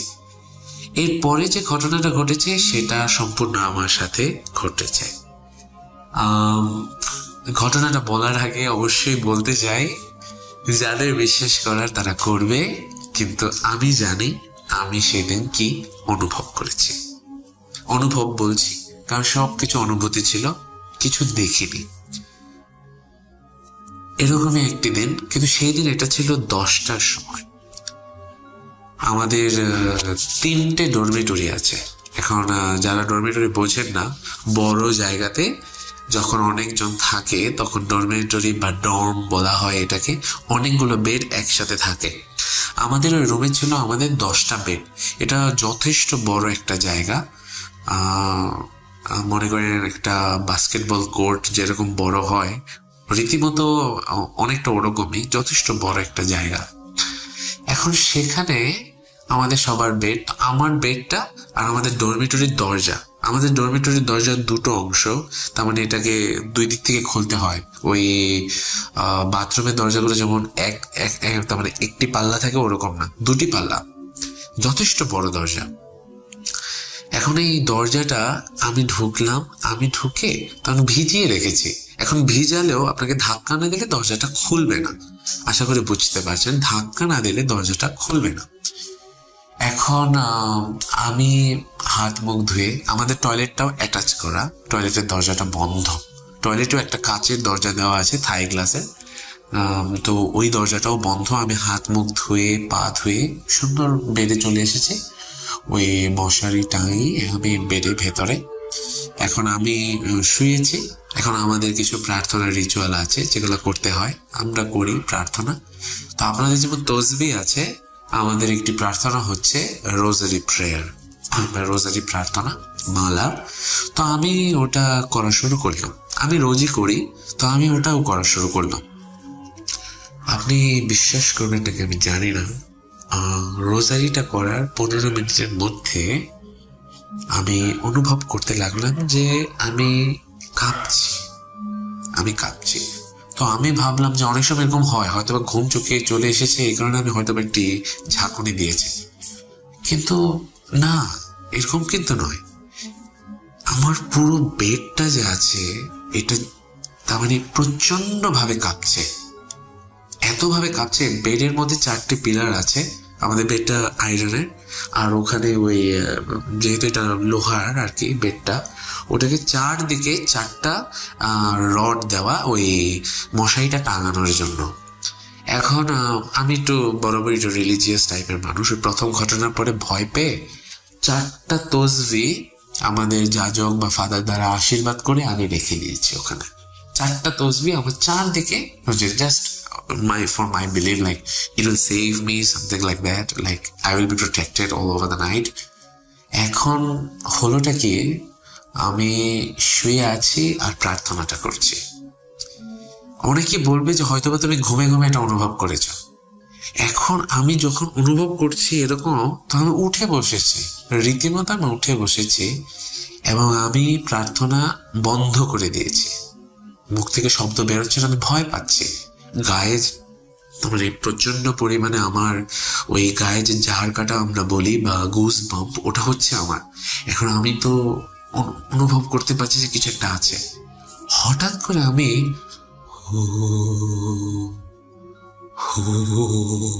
বা গুঙানি, আমি জানি না, ভালো করে করতে পারলাম না, কিন্তু একটা গুঙানি শব্দ পাচ্ছি। এখন যখনই গুঙানি শব্দ পাচ্ছি, আমি এদিক ওদিক দেখছি। এখন যখন আমি এদিক ওদিক দেখছি, তখন আমার তো ভয় লেগে গেছে। এখন আমি লক্ষ্য করলাম যে আমি প্রার্থনা করা ছেড়ে দিয়েছি। তো আমি জোরে তার মানে আমার যে তসবিটা আছে, তসবির মধ্যে যে প্রার্থনা থাকে, আমি জোরে করতে লাগলাম, হে আমাদের স্বর্গস্থ পিতাও, এই দিয়ে শুরু করলাম। তার মানে আমাদের বাংলাদেশে আওয়ার ফাদার প্রেয়ারটা আমি জোরে করতে লাগলাম। আর ওই আরেকটা প্রেয়ারে ঝোঁটা আমি জোরে করতে লাগলাম। আপনি বিশ্বাস করবেন না, আমার বেড আরো ঝাঁকা শুরু হলো। এখন আমি উঠে বসেছি, রীতিমতো আমি একটা আসন করে বসে আছি এবং আমার বেডটা হচ্ছে, এবং বেডটা এত কাঁপছে। আমার ওই বেডের চারদিকে যে পিলার গুলো আছে রডের, ওইটার পিলারের আংটার মধ্যে যে রোজারি গুলো লাগানো আছে, এটা পড়ে গেল, রীতিমতো এগুলো পড়ে গেল, এত ঝাঁকি হচ্ছে। আর এটা পড়ার পরে আমি বুঝতে পারছি আশপাশ দিয়ে এরকম হালকা বাতাস যাচ্ছে, হালকা বাতাস হচ্ছে, আর হুহুটা এখনো চলছে। এখন বেডটা এরকম ভাবে কাঁপা শুরু হলো। আমি উঠার জন্য আমি চেষ্টা করলাম, আমার বেড এত কাঁপছে, মশারির খুঁটগুলো খুলে গেছে, আমি যে গুজিয়ে রেখেছিলাম এগুলো খুলে গেছে, এতটা ঝেঁকেছে। এবং আমি প্রার্থনা করছি, এদিক ওদিক দেখছি, আমি এমন ভাবে কাঁপছি, আমি জানি না কি হলো, আমার হাত থেকে আমার যেটা পার্সোনাল যে একটা তসবি আছে বা রোজারি মালাটা আছে, এটা হাত থেকে পড়ে গেল। এবং এটা হাত থেকে পড়ে যাওয়ার পরে আমার তো ভয় আরো বেশি হওয়া শুরু হয়ে গেল। আমার হাত থেকে যখন আমার রোজারি মালাটা পড়ে গেল, এইবার আমি বুঝলাম যে কিছু তো একটা আছে। হাত থেকে পড়ে গেল, আমি প্রচন্ড ভয় পাচ্ছি। তারপর আমি সাহস করে আমি প্রথমে কি করলাম, আমাদের দরজার কাছেই আমাদের ওই সুইচ বোর্ড গুলো থাকে, আমি সোজা গিয়ে প্রথমে লাইট জ্বালালাম, রুমের যতগুলো লাইট আছে সব জ্বালালাম। বেড এতক্ষণে এটা চুপ হয়ে গেছে, আমি যে বেড থেকে নেমেছি এটা চুপ হয়ে গেছে।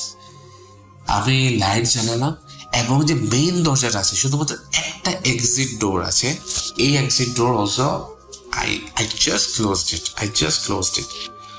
After closing it, এখন কি হলো, এটাকে বন্ধ করার পরে আমি ওই আমরা বলি হোলি ওয়াটার বা পবিত্র জল, যেটা একজন ফাদার আশীর্বাদ করেন, ওটা আমার কাছে ছিল। আমি সেইটা নিয়ে জোরে জোরে প্রার্থনা করতে করতে সমস্ত ঘরে আমি ছিটিয়ে দিলাম। বাথরুমে গেলাম, বাথরুমে আমি প্রত্যেকটা টয়লেট আমি ভালো করে দেখে রেখেছি কোনো কেউ ছিল কিনা, কারণ আমরা অনেক দুষ্ট, ওই বয়সে সবাই দুষ্ট থাকি। আর আমি অনেক জনকে ভয় দেখাতাম, ভাবলাম যে কেউ হয়তো আমাকে ভয় দেখাচ্ছে। আমি প্রত্যেকটা বেডের নিচে আমি সবকিছু আমি চেক করেছি, কিন্তু সেখানে কেউ ছিল না রাসেল ভাই, কেউ ছিল না। এখন এই ঘটনা কিভাবে হলো আমি কিচ্ছু জানি না, তার মানে কেন হলো আমার সাথে। আমি দরজাটা লাগিয়ে দিয়েছিলাম, তো কেউ বেরোতে পারেনি ওই টাইমে। এটা আমি একদম ভালো করে লক্ষ্য করে দেখেছি। এখন আপনারা হয়তো বা অনেক সময় এক্সরসিস্ট সম্পর্কে জানেন। তো আমাদের ঢাকায় আমাদের খ্রিস্টান ফাদারদের মধ্যে একজনকে এক্সরসিস্ট বানানো হয়, বা 1-2 জনকে যারা অনেক বেশি প্রার্থনাশীল থাকে তাদের এরকম দেখে তাদেরকে এক্সরসিস্ট বানানো হয়। আর আমার একজন খুবই পরিচিত একজন ব্যক্তি, কাছের মানুষ, যদিও তিনি গত হয়েছেন, তিনি মারা গেছেন, প্রভু তাকে স্বর্গে স্থান দিক, আমি তাকে এই ব্যাপারটা জানাই। এবং যখন আমি তাকে এই ব্যাপারটা জানাই, তিনি প্রথমে আমাকে কোনো অ্যান্সার দেননি, জাস্ট ঘটনাটা শুনলেন, পরে বললেন তুমি প্রার্থনা করো, কখনো প্রার্থনা ছেড়ে দিও না। পরে তিনি আমাকে এক সময়, আমি যখন একটু জোরাজোরি করলাম, তখন তিনি আমাকে বললেন যে দেখো, তুমি তো যুবক, আর শয়তান কখনো চায় না যে যুবকরা প্রভুর দিকে বা ঈশ্বরের দিকে চলে যাক। তো আমি তো প্রার্থনা করছিলাম, এটা তো একদিক থেকে ভালো, শয়তান চায় না যে আমি এটা করি। এই কারণে শয়তান এই ঘটনাটা করেছে যাতে তুমি ভয় পাও। তুমি একটা জিনিস লক্ষ্য করো, তুমি যখন ভয় পাচ্ছিলে তখন তুমি প্রার্থনা করে ছেড়ে দিয়েছিলে। এইটাই শয়তান চেয়েছিল, তাই তুমি প্রার্থনা করবে এবং কখনো ভয় পাবে না। পরে আমাদের কিছু আশীর্বাদ বা দোয়া বা যাই বলেন, তিনি আমাকে ওগুলো আশীর্বাদ করেন এবং আমি বর্তমানে ভালো আছি। আমার সাথে আর এরকম কোনো কিছু ঘটেনি। যদিও আরেকটি ঘটনা আমার সাথে ঘটেছিল, যদি এই ঘটনাটা যদি সিলেক্টেড হয়, আপনি যদি আমাকে বলেন, আমি ওই ঘটনাটাও শেয়ার করব। একটি মেসেজ, ইয়াং ছেলেরা মেয়েরা অনেকে আছো, ভূতের গল্প শুনছো অনেক, এগুলো অনেকটা সত্যিকারের ব্যাপার। এগুলো আলো যখন আছে অন্ধকারও থাকে। আমি একজন ফাদার হব, তো এই ফাদার হওয়ার এসে তোমাদের বড় ভাই হিসেবে বা গাইড হিসেবে আমি শুধুমাত্র বলতে চাই, তোমাদের জীবনে প্রার্থনাকে জায়গা দিও। যদি জীবনে প্রার্থনা থাকে, তোমাদের নামাজ, তোমাদের দোয়া যাই করো, যদি এগুলো থাকে, তোমরা কখনো কোনো সমস্যায় পড়বে না, ঠিক আছে? আমি আমার ওই ঘটনা থেকে বুঝেছি যে কি হতে পারে এবং শয়তান, দিয়াবল যাই বলেন, এগুলো কিভাবে আপনাকে প্রভোক করবে, তার মানে ঈশ্বরের পথ থেকে চলে আসার জন্য। সকলে ভালো থাকুন, এই নিয়ে আমার ঘটনা আমি শেষ করছি। রাসেল ভাই, আপনাকে অনেক ধন্যবাদ, আপনি ভালো থাকবেন। আপনি আমার অনেক কাছের মানুষ। আমি মাঝে মধ্যে প্রার্থনার সময় আপনার কথাও স্মরণ করি, কারণ আপনি যেহেতু এগুলো বলেন, অনেক সময় আমি জানি না আপনি জানেন কিনা, একজন ফাদার ছিলেন আর কি, ফাদার গাব্রিয়েল আমোর্থ। যদি সার্চ করতে পারেন দেখেন, তিনি একজন ইটালিয়ান ফাদার, পুরোহিত ছিলেন। তিনি আমাদের চিফ এক্সরসিস্ট ছিলেন রোমে। তিনি একটা কথা বলেছেন, ইভেন আমরা যখন এই ডেভিলদের নামগুলো উচ্চারণ করি বা এই ধরনের কথাগুলো আমরা উচ্চারণ করি, তারা আমাদের আশেপাশে বিচরণ করে। তাই আমি আপনাকে সবসময় বলবো যে আপনি প্রার্থনা করবেন অবশ্যই, এবং আপনার যারা শুভাকাঙ্ক্ষী আছে তাদেরকেও বলছি রাসেল ভাইয়ের জন্য প্রার্থনা করবেন। আমার ঘটনা শেষ করছি, সকলে ভালো থাকবেন। গড ব্লেস অল, খুদা হাফেজ।